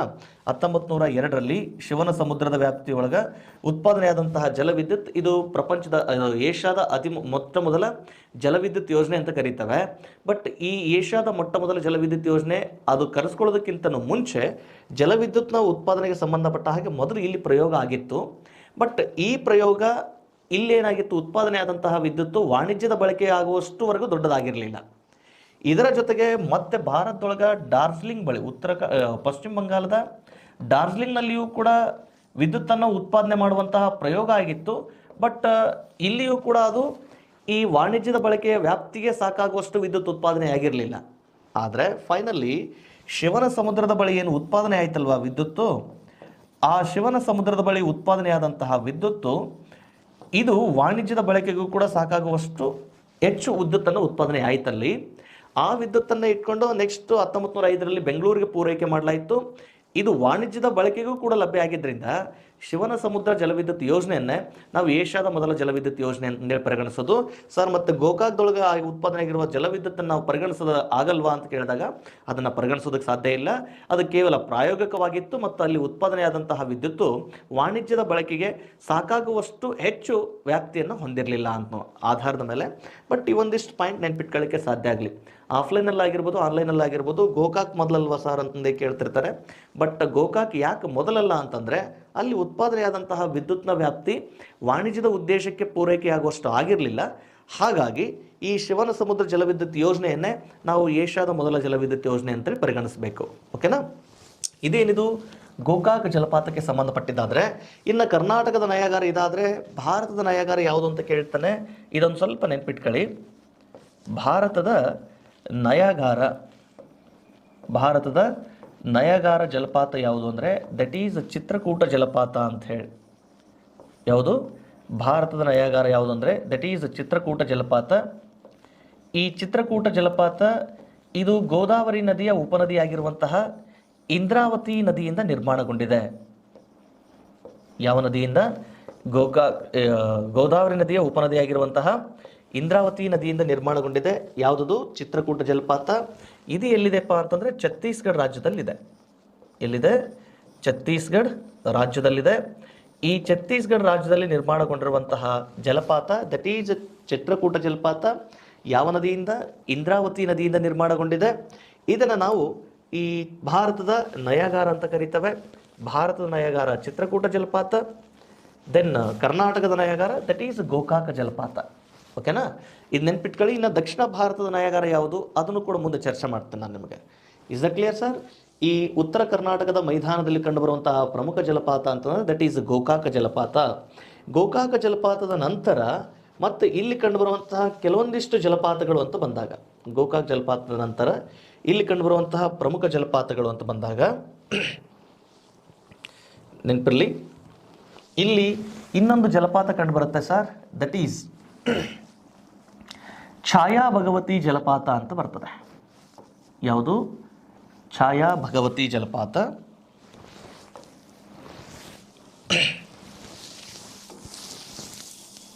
ಇನ್ನೊಂದು ಜಲಪಾತ ಈ ಉತ್ತರದ ಮೈದಾನದಲ್ಲಿ ಕಂಡುಬರುವಂತಹ ಮತ್ತೊಂದು ಜಲಪಾತ ಅಂದರೆ ಛಾಯಾ ಭಗವತಿ ಜಲಪಾತ ಅಂಥೇಳಿ. ಈ ಛಾಯಾ ಭಗವತಿ ಜಲಪಾತ ಇದು ಯಾವ ನದಿಯಿಂದ ಅಂತ ಬಂದಾಗ, ಛಾಯಾ ಭಗವತಿ ಜಲಪಾತ ಇದು ಯಾವ ನದಿಯಿಂದ ಅಂತ ಬಂದಾಗ ಗಮನಿಸಿ ಸರ್, ಇದು ದೋಣಿ ನದಿಯಿಂದ ನಿರ್ಮಾಣಗೊಂಡಿದೆ. ಯಾವ ನದಿಯಿಂದ? ದೋಣಿ ನದಿಯಿಂದ ನಿರ್ಮಾಣಗೊಂಡಿದೆ. ಈ ದೋಣಿ ನದಿ ಬಗ್ಗೆನೂ ಕೂಡ ಒಂದ್ಸಲ ಪ್ರಶ್ನೆ ಕೇಳ್ತೀನಿ. 2009 D.Ed ಅಲ್ಲಿ ಒಂದು ಪ್ರಶ್ನೆ ಕೇಳಿ ವಿಶೇಷವಾಗಿದ್ದೇನಪ್ಪ ಅಂದರೆ ಪ್ರಪಂಚದಲ್ಲಿ ಯಾವ ನದಿಯ ನೀರನ್ನು ಪಕ್ಷಿಗಳು ಸೇವನೆ ಮಾಡಲ್ಲ ಅಂತ ಪ್ರಶ್ನೆ ಕೇಳಿದ್ದ. ಈ ದೋಣಿ ನದಿಯ ನೀರನ್ನು ಪಕ್ಷಿಗಳು ಸೇವನೆ ಮಾಡಲ್ಲ. ಯಾಕಂತಂದರೆ ಇದು ಇಡೀ ವರ್ಷದೊಳಗೆ ಕೇವಲ ಒಂದು 3 ರಿಂದ 4 ತಿಂಗಳು ಮಾತ್ರ ಹರಿತದೆ, ಉಳಿದ 9 ತಿಂಗಳು ಬತ್ತಿ ಹೋಗಿರ್ತದೆ.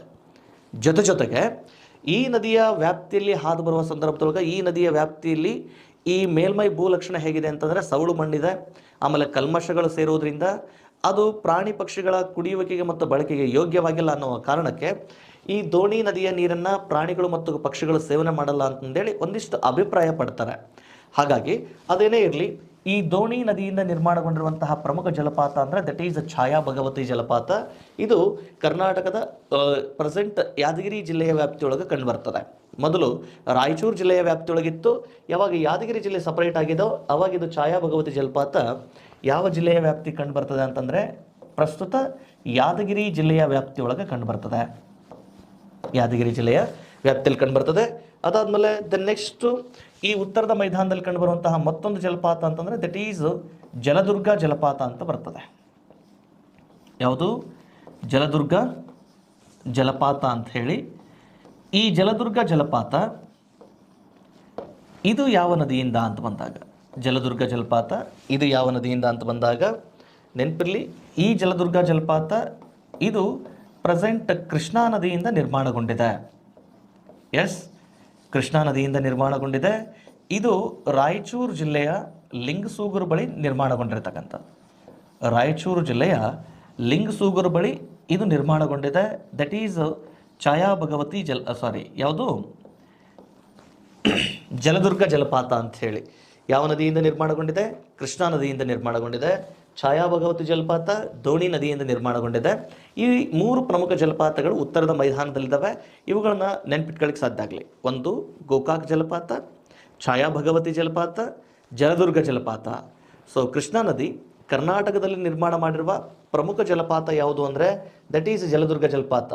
ಇತಿಹಾಸದೊಳಗೆ ಹೇಳ್ತಾರೆ, ಈ ಮುದಗಲ್ನ ವ್ಯಾಪ್ತಿಯಲ್ಲಿದ್ದಂತಹ ಆಗಿನ ಸುಲ್ತಾನರು ಯಾರಾದರೂ ಅಪರಾಧ ಮಾಡಿರುವಂತಹ ಕೈದಿಗಳಿಗೆ ಮರಣದಂಡನೆ ಶಿಕ್ಷೆ ವಿಧಿಸಬೇಕಾಗಿತ್ತಂದ್ರೆ ಇದೇ ಜಲದುರ್ಗ ವ್ಯಾಪ್ತಿಯೊಳಗೆ ಒಂದು ಕೋಟೆ ಇದೆ. ಆ ಕೋಟೆಯಿಂದ ಈ ಜಲದುರ್ಗ ಜಲಪಾತದ ಪ್ರಪಾತಕ್ಕೆ ತಳ್ಳಿ ಅವರಿಗೆ ಮರಣದಂಡನೆ ಶಿಕ್ಷೆಯನ್ನು ನೀಡ್ತಾ ಇದ್ರು ಅನ್ನುವಂಥದ್ದು.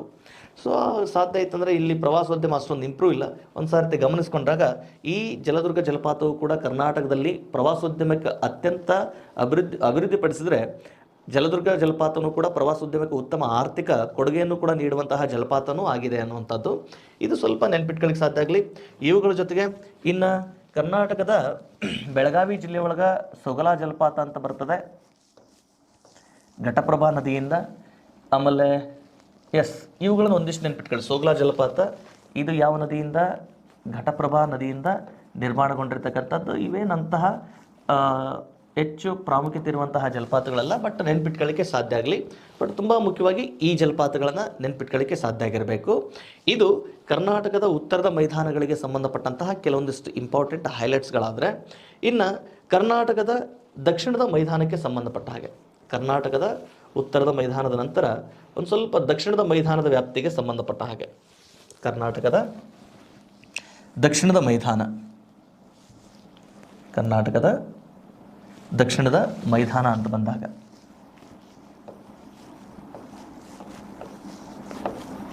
ಇಲ್ಲಿ ಒಂದು ಸ್ವಲ್ಪ ಹೆಚ್ಚಿಗೆ ವಿಷಯಾಂಶಗಳಿದಾವೆ. ಇದನ್ನೊಂದು ನೆನ್ಪಿಟ್ಕೊಳ್ರಿ. ಕರ್ನಾಟಕದ ದಕ್ಷಿಣ ಮೈದಾನ ಅಂತ ಹೇಳಿ, ಕರ್ನಾಟಕದ ದಕ್ಷಿಣದ ಮೈದಾನ, ಕರ್ನಾಟಕದ ದಕ್ಷಿಣದ ಮೈದಾನದ ವ್ಯಾಪ್ತಿಯಲ್ಲಿ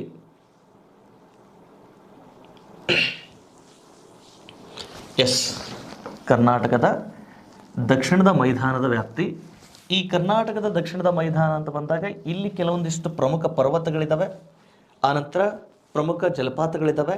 ಅವುಗಳನ್ನು ಆಧಾರವಾಗಿಟ್ಕೊಂಡು ಕೂಡ ಕೆಲವೊಂದು ಪ್ರಶ್ನೆಗಳನ್ನು ಕೇಳ್ತಾನೆ. ಕರ್ನಾಟಕದ ದಕ್ಷಿಣದ ಮೈದಾನದೊಳಗೆ ಇಲ್ಲಿ ಕೆಲವೊಂದಿಷ್ಟು ಪ್ರಮುಖ ಪರ್ವತ ಶ್ರೇಣಿಗಳಿದ್ದಾವೆ. ಇಲ್ಲಿ ಕಂಡುಬರುವಂತಹ ಪ್ರಮುಖ ಪರ್ವತ ಶ್ರೇಣಿಗಳು ಅಂತ ಬಂದಾಗ ಪ್ರಮುಖ ಪರ್ವತ ಶ್ರೇಣಿಗಳು ಕಂಡುಬರ್ತವೆ. ಈ ಪರ್ವತ ಶ್ರೇಣಿಯಲ್ಲಿ ಈ ವ್ಯಾಪ್ತಿಯಲ್ಲಿ ಕಂಡುಬರುವ ಪ್ರಮುಖ ಪರ್ವತ ಶ್ರೇಣಿ ಅಂತ ಬಂದಾಗ ಒಂದು ಚಿತ್ರದುರ್ಗ ಪರ್ವತ ಶ್ರೇಣಿ ಅಂತ ಬರ್ತದೆ. ಯಾವುದು ಸರ್? ಚಿತ್ರದುರ್ಗ ಪರ್ವತ ಶ್ರೇಣಿ ಅಂತ ಬರ್ತದೆ. ಈ ಚಿತ್ರದುರ್ಗ ಪರ್ವತ ಶ್ರೇಣಿಯ ನಂತರ ಎರಡನೇದ್ದು ಮತ್ತು ಕರ್ನಾಟಕದ ದಕ್ಷಿಣದ ಭಾಗದಲ್ಲಿನ ಅತ್ಯಂತ ಪ್ರಮುಖವಾಗಿರೋದು ನಂದಿದುರ್ಗ ಪರ್ವತ ಶ್ರೇಣಿ ಅಂತ ಹೇಳಿ. ಯಾವುದು? ನಂದಿದುರ್ಗ ಪರ್ವತ ಶ್ರೇಣಿ ಅಂತ ಹೇಳಿ ಈ ಭಾಗದೊಳಗೆ ಕಂಡು ಬರ್ತದೆ. ಒಂದು ಚಿತ್ರದುರ್ಗ ಪರ್ವತ ಶ್ರೇಣಿ, ಇನ್ನೊಂದು ನಂದಿದುರ್ಗ ಪರ್ವತ ಶ್ರೇಣಿ ಅಂತ ಹೇಳಿ. ಚಿತ್ರದುರ್ಗ ಪರ್ವತ ಶ್ರೇಣಿಗಿಂತಲೂ ನಮ್ಗೆ ಅತಿ ಹೆಚ್ಚಾಗಿ ಪ್ರಶ್ನೆ ಕೇಳುವಂತಹ ಪರ್ವತ ಶ್ರೇಣಿಯ ವ್ಯಾಪ್ತಿ ಅಂದರೆ ದಟ್ ಈಸ್ ನಂದಿದುರ್ಗ ಪರ್ವತ ಶ್ರೇಣಿ ಅಂತ ಹೇಳಿ.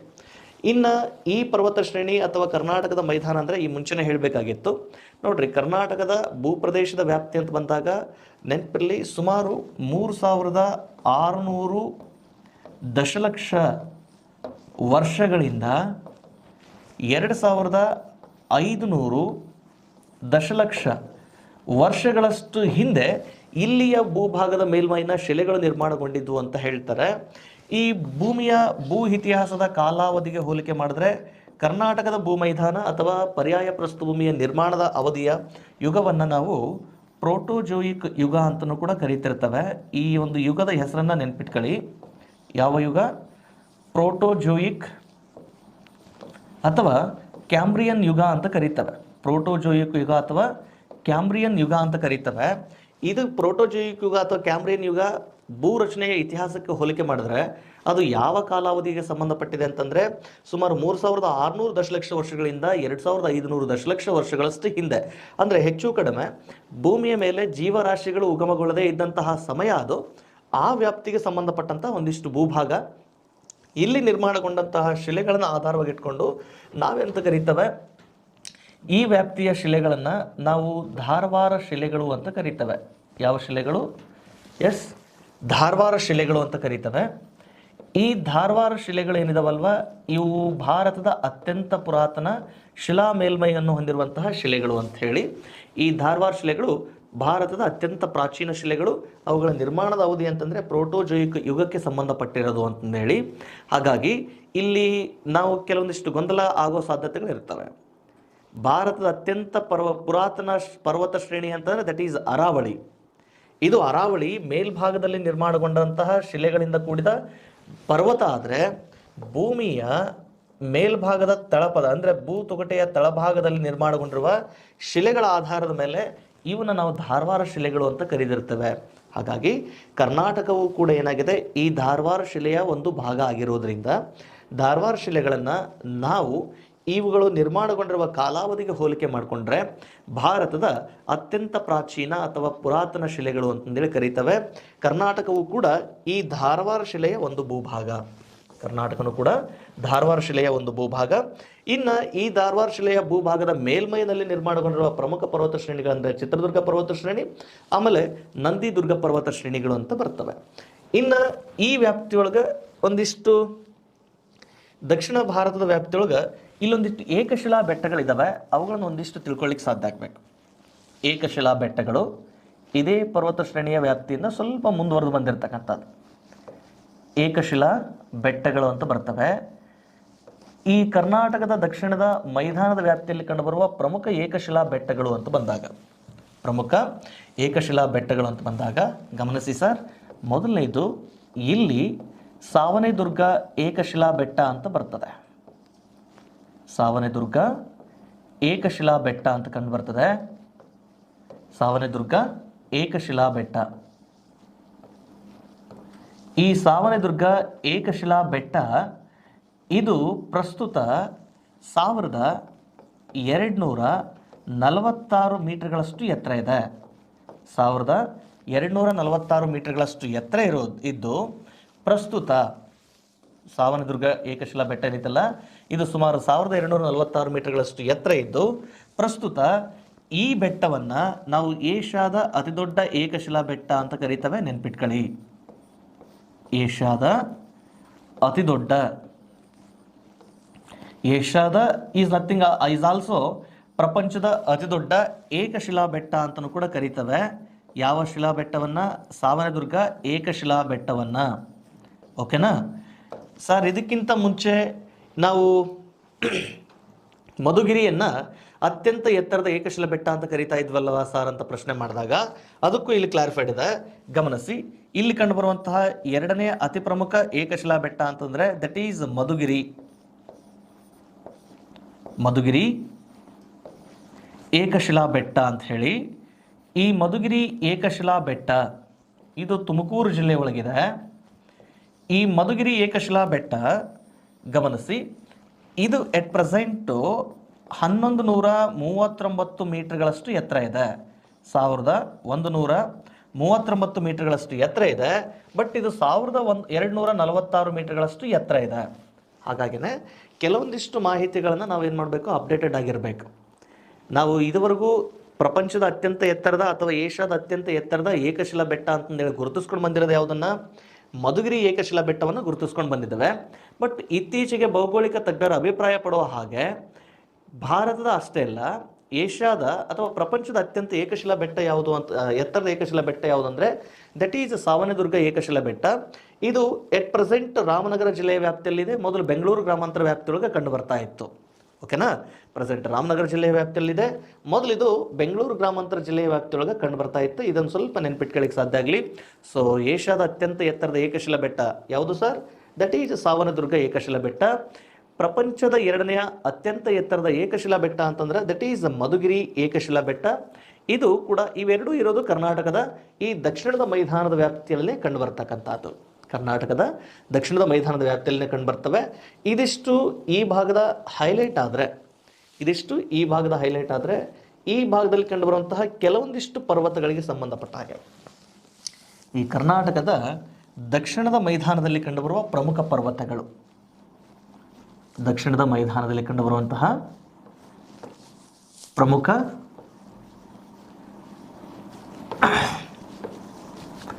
ಪರ್ವತಗಳು ಅಂತ ಬಂದಾಗ ಕರ್ನಾಟಕದ ದಕ್ಷಿಣದ ಮೈದಾನದ ವ್ಯಾಪ್ತಿಯಲ್ಲಿ ಕಂಡುಬರುವಂತಹ ಪ್ರಮುಖ ಪರ್ವತಗಳು, ದಕ್ಷಿಣದ ಮೈದಾನದಲ್ಲಿ ಕಂಡುಬರುವಂತಹ ಪ್ರಮುಖ ಪರ್ವತಗಳು ಅಂತ ಬಂದಾಗ ಗಮನಿಸಿ,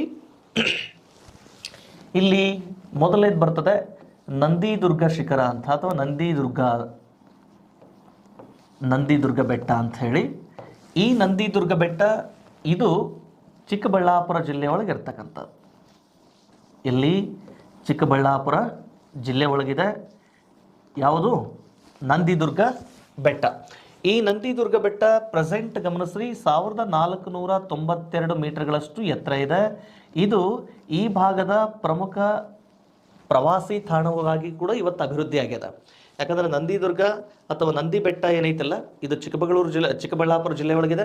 ಈ ನಂದಿ ಬೆಟ್ಟದ ಮೇಲಂತೂ ಸುಮಾರು ಸಲ ಪ್ರಶ್ನೆ ಕೇಳಿದಾನೆ ನಮಗೆ, ಈ ನಂದಿ ಬೆಟ್ಟ ಯಾವ ಜಿಲ್ಲೆಯಲ್ಲಿದೆ ಅಥವಾ ನಂದಿದುರ್ಗ ಯಾವ ಜಿಲ್ಲೆಯಲ್ಲಿದೆ ಅಂತೇಳಿ ಸುಮಾರು ಸಲ ಪ್ರಶ್ನೆ ಕೇಳಿದಾನೆ. ನಂದಿದುರ್ಗ ಇರೋದು ಎಲ್ಲಿಪ್ಪ ಅಂತಂದರೆ ಚಿಕ್ಕಬಳ್ಳಾಪುರ ಜಿಲ್ಲೆ ಒಳಗಿದೆ. ಇದು ನೋಡ್ರಿ, ನಂದಿದುರ್ಗ ಇದು ಯಾಕಿದು ಹೆಚ್ಚು ಫೇಮಸ್ ಆಯಿತು ಅಂತಂದರೆ, ಈ ಕರ್ನಾಟಕಕ್ಕೆ 1924ರ ಸಮಯದೊಳಗೆ ಗಾಂಧೀಜಿಯವರು ಭೇಟಿ ಕೊಟ್ಟಂಥ ಸಂದರ್ಭದಲ್ಲಿ ಇವನ್ ಅವರು ಕೂಡ ಇದೇ ನಂದಿದುರ್ಗದ ವ್ಯಾಪ್ತಿಯೊಳಗೆ ಅವರು ವಾಯುವಿಹಾರಕ್ಕೆ ಮತ್ತು ಅಲ್ಲಿಯ ಉತ್ತಮ ವಾತಾವರಣಕ್ಕೆ ಸಂಬಂಧಪಟ್ಟಾಗ ಅಲ್ಲಿಯೂ ಕೂಡ ಅವರು ತಂಗಿದ್ರು ಎನ್ನುವುದು ಏನು ಹೆಚ್ಚು ಪ್ರಚಲಿತಕ್ಕಾಗಿ ತಂಗಿದ್ರು ಎನ್ನುವಂತಹ ವಿಷಯಾಂಶ ಈ ಪರ್ವತವನ್ನು ಹೆಚ್ಚು ಪ್ರಚಲಿತ ಮಾಡಿರೋದಕ್ಕೂ ಕೂಡ ಕಾರಣ ಆಗಿರೋದು. ಜೊತೆಗೆ ನಂದಿದುರ್ಗ ಈ ಇತಿಹಾಸದೊಳಗೆ ಈ ಟಿಪ್ಪು ಸುಲ್ತಾನನ ಕಾಲಾವಧಿಯ ಸಂದರ್ಭದಲ್ಲಿ ಈ ನಂದಿದುರ್ಗದ ವ್ಯಾಪ್ತಿಯನ್ನು ಅಥವಾ ನಂದಿದುರ್ಗವನ್ನು ಯಾವುದಕ್ಕೆ ಬಳಕೆ ಮಾಡ್ಕೊಳ್ತಾ ಇದ್ರಂದರೆ, ಅಲ್ಲಿಯ ಮರಣದಂಡನೆ ಹೊಂದಿದಂತಹ ಕೈದಿಗಳನ್ನು ತಗೊಂಡು ಬಂದು ಇದೇ ನಂದಿದುರ್ಗದ ಪರ್ವತದಿಂದ ಕೆಳಗೆ ತಳ್ಳಿ ಅವರನ್ನು ಮರಣದಂಡನೆಗೆ ಶಿಕ್ಷೆಗೆ ವಿಧಿಸ್ತಾ ಇದ್ರಂತ ಹೇಳಿ. ಪರಿಣಾಮ ಇದೇ ನಂದಿದುರ್ಗದ ಆ ವ್ಯಾಪ್ತಿಯನ್ನು ಇವತ್ತು ನಾವು ಟಿಪ್ಪು ಡ್ರಾಪ್ ಅಂತಂದೇಳಿ ಕೂಡ ಪ್ರಸಿದ್ಧವಾಗಿರೋದು. ಆ ಟಿಪ್ಪು ಡ್ರಾಪ್ ಅಂತಲೂ ಕೂಡ ಕರೀತೇವೆ ನಾವು, ಓಕೆನಾ. ಬಟ್ ಇವತ್ತಿನ ಟಿಪ್ಪು ಡ್ರಾಪ್ ಅದು ಯಾವುದಕ್ಕೆ ಫೇಮಸ್ ಇದೆ ನಿಮಗೆಲ್ಲ ತುಂಬ ಚೆನ್ನಾಗಿ ಗೊತ್ತಿದೆ ಅನ್ನೋಂಥದ್ದು. ಎಸ್, ಗಮನಿಸಿ. ಇನ್ನು ನಂದಿದುರ್ಗ ಇದು ಯಾವ ಜಿಲ್ಲೆಯೊಳಗಿದೆ? ಇದು ಚಿಕ್ಕಬಳ್ಳಾಪುರ ಜಿಲ್ಲೆ ಒಳಗಿದೆ. ನಂದಿದುರ್ಗ ಆದಮೇಲೆ ಇನ್ನೊಂದಿಷ್ಟು ಪರ್ವತಗಳಿದೆ, ಅವನೊಂದಿಟ್ಟು ನೆನ್ಪಿಟ್ಕೊಳ್ಳಿ. ಚನ್ನಕೇಶವ ಬೆಟ್ಟ ಅಂತ ಬರ್ತದೆ. ಯಾವುದು? ಚನ್ನಕೇಶವ ಬೆಟ್ಟ.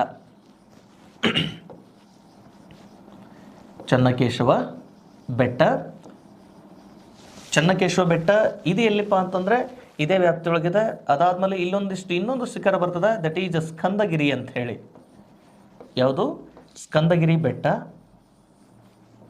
ಸ್ಕಂದಗಿರಿ ಆದಮೇಲೆ ನೋಡ್ರಿ, ಈ ಮೂರು ಶಿಖರಗಳು ನಂದಿದುರ್ಗ ಆಗಿರ್ಬೋದು, ಚನ್ನಕೇಶವ ಬೆಟ್ಟ ಆಗಿರ್ಬೋದು, ನಂದಿದುರ್ಗ ಆಗಿರ್ಬೋದು, ಇವು ಮೂರು ಕಂಡುಬರೋದಿಲ್ಲಪ್ಪ ಅಂತಂದರೆ ಇದೇ ಚಿಕ್ಕಬಳ್ಳಾಪುರ ಜಿಲ್ಲೆ ಒಳಗನೆ ಕಂಡುಬರ್ತವೆ. ಸ್ಕಂದಗಿರಿ ಆದಮೇಲೆ ಮತ್ತೊಂದು ಪ್ರಮುಖವಾಗಿರ್ತಕ್ಕಂಥದ್ದು ಈ ವ್ಯಾಪ್ತಿಯೊಳಗೆ ಮೈಸೂರಿನ ಚಾಮುಂಡೇಶ್ವರಿ ಬೆಟ್ಟ ಅಥವಾ ಮೈಸೂರಿನ ಚಾಮುಂಡಿ ಬೆಟ್ಟ ಅಂತ ಹೇಳಿ. ಈ ಮೈಸೂರಿನ ಚಾಮುಂಡಿ ಬೆಟ್ಟ ಇದು ಯಾವ ಜಿಲ್ಲೆಯ ವ್ಯಾಪ್ತಿಯಲ್ಲಿದೆ ಅಂತಂದರೆ ಪ್ರಸ್ತುತ ಮೈಸೂರು ಜಿಲ್ಲೆಯ ವ್ಯಾಪ್ತಿಯೊಳಗಿದೆ. ಮೈಸೂರು ಜಿಲ್ಲೆಯ ವ್ಯಾಪ್ತಿಯೊಳಗೆ ಕಂಡು ಬರ್ತಕ್ಕಂಥದ್ದು. ಇದು ಕರ್ನಾಟಕದ ದಕ್ಷಿಣದ ಮೈದಾನದ ವ್ಯಾಪ್ತಿಯಲ್ಲಿ ಕಂಡುಬರುವಂತಹ ಪ್ರಮುಖ ಪರ್ವತಗಳಿಗೆ ಸಂಬಂಧಪಟ್ಟಂತಹ ಒಂದಿಷ್ಟು ಮಾಹಿತಿ. ಆದರೆ ಇನ್ನು ಕರ್ನಾಟಕದ ಪೂರ್ವದ ಮೈದಾನದ ವ್ಯಾಪ್ತಿಯೊಳಗೆ ಅದೇ ಈ ಪೂರ್ವ ಘಟ್ಟಗಳ ವ್ಯಾಪ್ತಿಯಲ್ಲಿ ಮತ್ತೆ ಒಂದಿಷ್ಟು ಪರ್ವತಗಳು ಕಂಡು ಬರ್ತವೆ.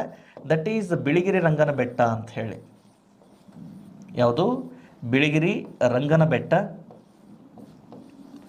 ಬಿಳಿಗಿರಿ ರಂಗನ ಬೆಟ್ಟ. ಈ ಬಿಳಿಗಿರಿ ರಂಗನ ಬೆಟ್ಟ ಆಮೇಲೆ ಇನ್ನೊಂದಿದೆ ಮಲೈ ಮಹದೇಶ್ವರ ಬೆಟ್ಟ ಅಂತ ಹೇಳಿ. ಮಲೆ ಮಹದೇಶ್ವರ ಬೆಟ್ಟ. ಮಲೆ ಮಹದೇಶ್ವರ ಬೆಟ್ಟ. ಈ ಮಲೆ ಮಹದೇಶ್ವರ ಬೆಟ್ಟ ಮತ್ತು ಬಿಳಿಗಿರಿ ರಂಗನ ಬೆಟ್ಟ ಇವೆರಡೂ ಇರೋದು ಎಲ್ಲಿಪ್ಪ ಅಂತಂದರೆ ಇವೆರಡೂ ಇರೋದು ಚಾಮರಾಜನಗರ ಜಿಲ್ಲೆ ಒಳಗೆ. ಎಲ್ಲಿ? ಚಾಮರಾಜನಗರ ಜಿಲ್ಲೆ ಒಳಗೆ ಇರ್ತಕ್ಕಂಥದ್ದು. ಈ ಒಂದಿಷ್ಟು ಮಾಹಿತಿ ನೆನ್ಪಿಟ್ಕೊಳ್ಳಿಕ್ಕೆ ಸಾಧ್ಯ ಆಗಲಿ. ಇವು ಈ ವ್ಯಾಪ್ತಿಯಲ್ಲಿ ಕಂಡುಬರುವಂತಹ ಪ್ರಮುಖ ಪರ್ವತಗಳಾದರೆ ದೆನ್ ನೆಕ್ಸ್ಟು ಈ ದಕ್ಷಿಣದ ಮೈದಾನದಲ್ಲಿ ಕಂಡುಬರುವ ಪ್ರಮುಖ ಜಲಪಾತಗಳಿಗೆ ಸಂಬಂಧಪಟ್ಟ ಹಾಗೆ ದಕ್ಷಿಣದ ಮೈದಾನದಲ್ಲಿ ಕಂಡುಬರುವಂತಹ ಪ್ರಮುಖ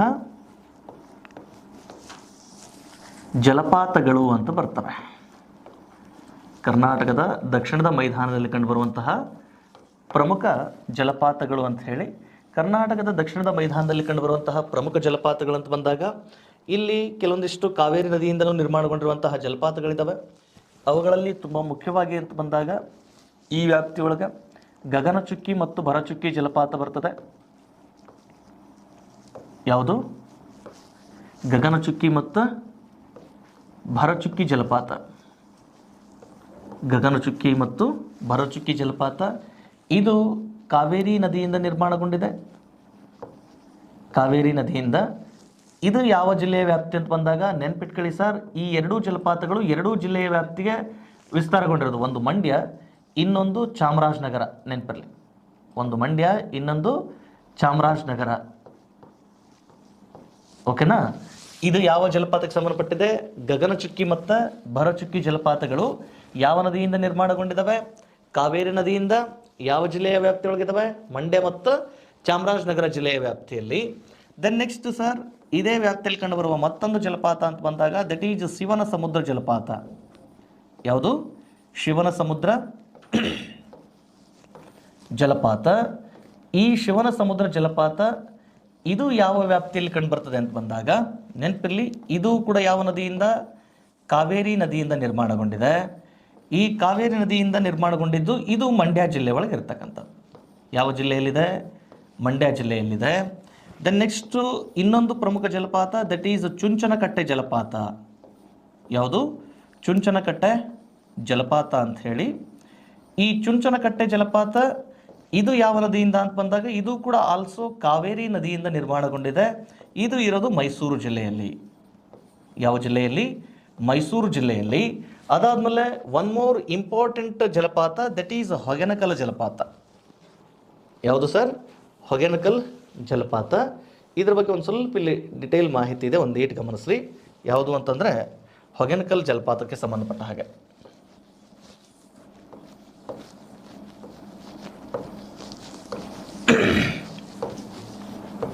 ಹೊಗೆನಕಲ್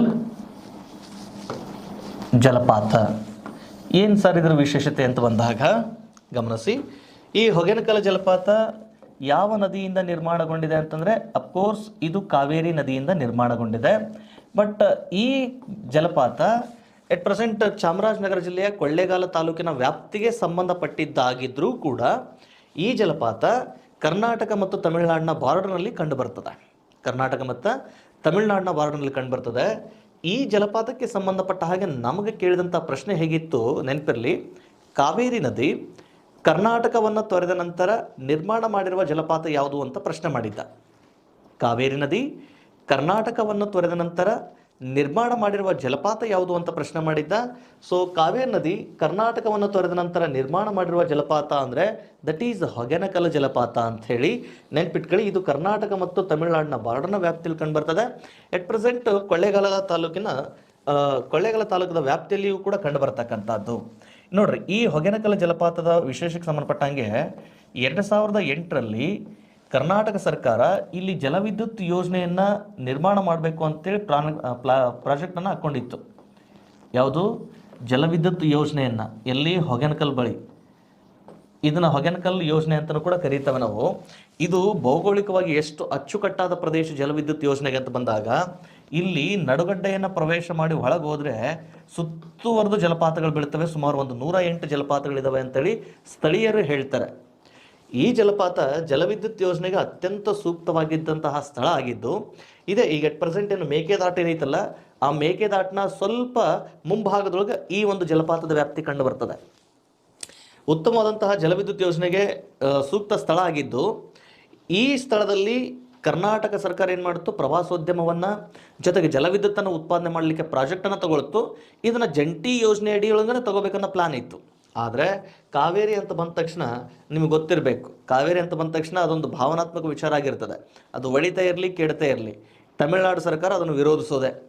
ಹಾಗಾಗಿ ಈ ಹೊಗೆನಕಲ್ ಜಲವಿದ್ಯುತ್ ಯೋಜನೆಗೆ ತಮಿಳುನಾಡು ಸರ್ಕಾರದ ವಿರೋಧದ ಪರಿಣಾಮ ಇದೇನಾಯ್ತಪ್ಪ ಅಂದರೆ ಮತ್ತೆ ಕ್ಯಾನ್ಸಲ್ ಆಯ್ತು ಆ ಪ್ರಾಜೆಕ್ಟ್. ಅದು ನೋಡ್ರಿ, ಈ ಜಲಪಾತ ನಿಮಗೆ ಗಮನಿಸ್ಕೊಳ್ಬೇಕಾಗಿತ್ತಂದರೆ ಈ ಕರ್ನಾಟಕದ ರಾಜಕುಮಾರದ ಒಂದು ಫಿಲಿಮ್ ಇದೆ ಬಹದ್ದೂರು ಗಂಡು ಅಂತ ಹೇಳಿ.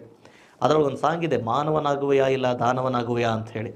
ಆ ಸಾಂಗನ್ನು ಗಮನಿಸಿದ್ರೆ ಹೊಗೆನಕಲ್ ಜಲಪಾತದ ರಮಣೀಯತೆ ತುಂಬ ಚೆನ್ನಾಗಿ ಅಚ್ಚುಕಟ್ಟಾಗಿ ಕಂಡು ಬರ್ತದೆ. ಯಾಕಂದರೆ ಅದು ಅಲ್ಲೇ ಶೂಟ್ ಆಗಿರ್ತಕ್ಕಂಥದ್ದು. Is the clear? ಇದು ಹೊಗೆನಕಲ್ ಜಲಪಾತಕ್ಕೆ ಸಂಬಂಧಪಟ್ಟ ಹಾಗೆ ಇರುವಂತಹ ಮಾಹಿತಿ.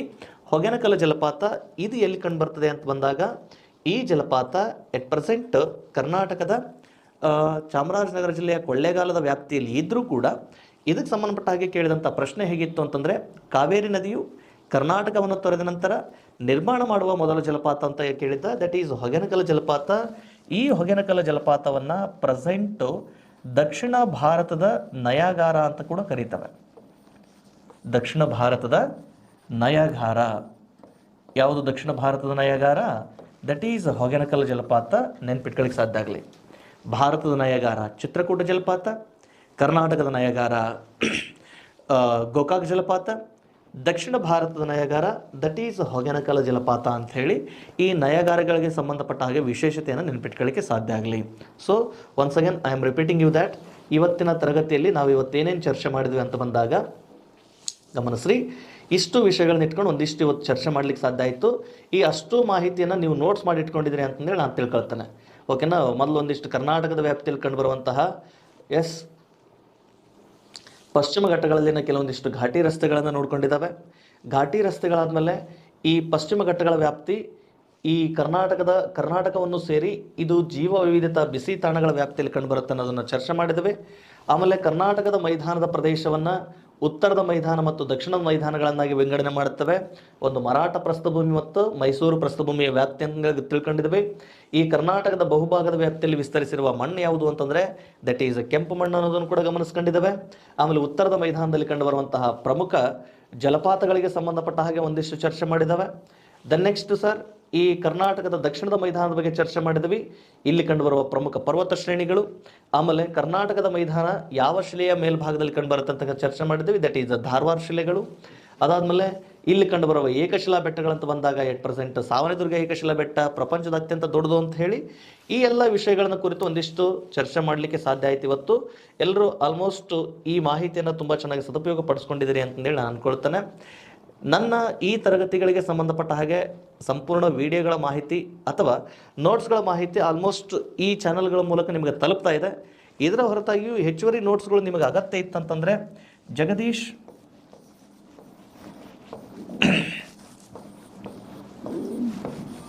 ಸ್ಟೇಟ್ ಇಂಪಾರ್ಟೆಂಟ್ ಅಂತ ಹೇಳಿ ನನ್ನದೇ ಆದಂತಹ ಟೆಲಿಗ್ರಾಮ್ ಚಾನಲ್ ಇದೆ. ಈ ಟೆಲಿಗ್ರಾಮ್ ಚಾನಲ್ಗೆ ನೀವು ಜಾಯಿನ್ ಆಗಿದ್ರಿ ಅಂತಂದರೆ ನನ್ನ ಅಷ್ಟು ವಿಡಿಯೋಗಳ ಮಾಹಿತಿ ಲಭ್ಯ ಇರ್ತದೆ ಮತ್ತು ಆ ತರಗತಿಗಳ ವಿಡಿಯೋದ ಜೊತೆಗೆ ಅವತ್ತಿನ ವಿಡಿಯೋದ PDF ನೋಟ್ಸ್ಗಳನ್ನು ಕೂಡ ನಾನು ಇಲ್ಲಿ ನಿಮಗೆ ಪ್ರೊವೈಡ್ ಮಾಡಲಿಕ್ಕೆ ಸಾಧ್ಯ ಆಗಿರ್ತೇನೆ. ನೋಡಿರಿ, ಈ ಸಂಸ್ಥೆ ಅಂತೂ ಸದಾ ಸೇವೆಗೆ ಸಿದ್ಧರಾಗಿದ್ದಾರೆ. ಅದೇ ಸೇವೆಯನ್ನೇ ನಾವು ಕೂಡ ರೂಢಿಸಿಕೊಂಡು ಈ ವಿಡಿಯೋಗಳಿಗೆ ಸಂಬಂಧಪಟ್ಟಾಗ ಒಂದಿಷ್ಟು ನೋಟ್ಸ್ಗಳನ್ನಾಗಿರ್ಬೋದು, ಇಲ್ಲ ಕೆಲವೊಂದಿಷ್ಟು ಕರೆಂಟ್ ಅಫೇರ್ಸ್ನ ಮಾಹಿತಿಗಳಾಗಿರ್ಬೋದು, ಇವುಗಳಿಗೆ ಸಂಬಂಧಪಟ್ಟ ಒಂದಿಷ್ಟು ಮಾಹಿತಿಯನ್ನು ನಿಮಗೆ ತಲುಪಿಸೋದಕ್ಕೆ ನನ್ನಿಂದನೂ ಒಂದು ಸಣ್ಣ ಅಳಿಲು ಸೇವೆ ಪ್ರಾರಂಭ ಆಗಿರ್ತದೆ. ಸಾಧ್ಯ ಆಯಿತು ಇದರ ಸದುಪಯೋಗ ಪಡೆದುಕೊಳ್ಳೋದಕ್ಕೆ ಈ ಟೆಲಿಗ್ರಾಮ್ ಚಾನಲ್ಗೆ ನೀವು ಜಾಯ್ನ್ ಆಗಿರಿ ಅಂತ ಹೇಳ್ತಾ, ಆದ್ಮೇಲೆ ಮುಂದಿನ ತರಗತಿಯಲ್ಲಿ ಕರ್ನಾಟಕದ ನದಿ ವ್ಯವಸ್ಥೆಯನ್ನು ಇಟ್ಕೊಂಡು ಒಂದಿಷ್ಟು ಚರ್ಚೆ ಮಾಡಿ ಎಕನಾಮಿಕ್ ಸರ್ವೆ ಬಗ್ಗೆ ಚರ್ಚೆ ಮಾಡೋಣ. ಮುಂದಿನ ತರಗತಿಯಲ್ಲಿ ಮತ್ತೆ ನಾನು ನಿಮ್ಮನ್ನು ಭೇಟಿ ಆಗ್ತೇನೆ. ಅಲ್ಲಿವರೆಗೂ ಟೇಕ್ ಕೇರ್. ಧನ್ಯವಾದಗಳು.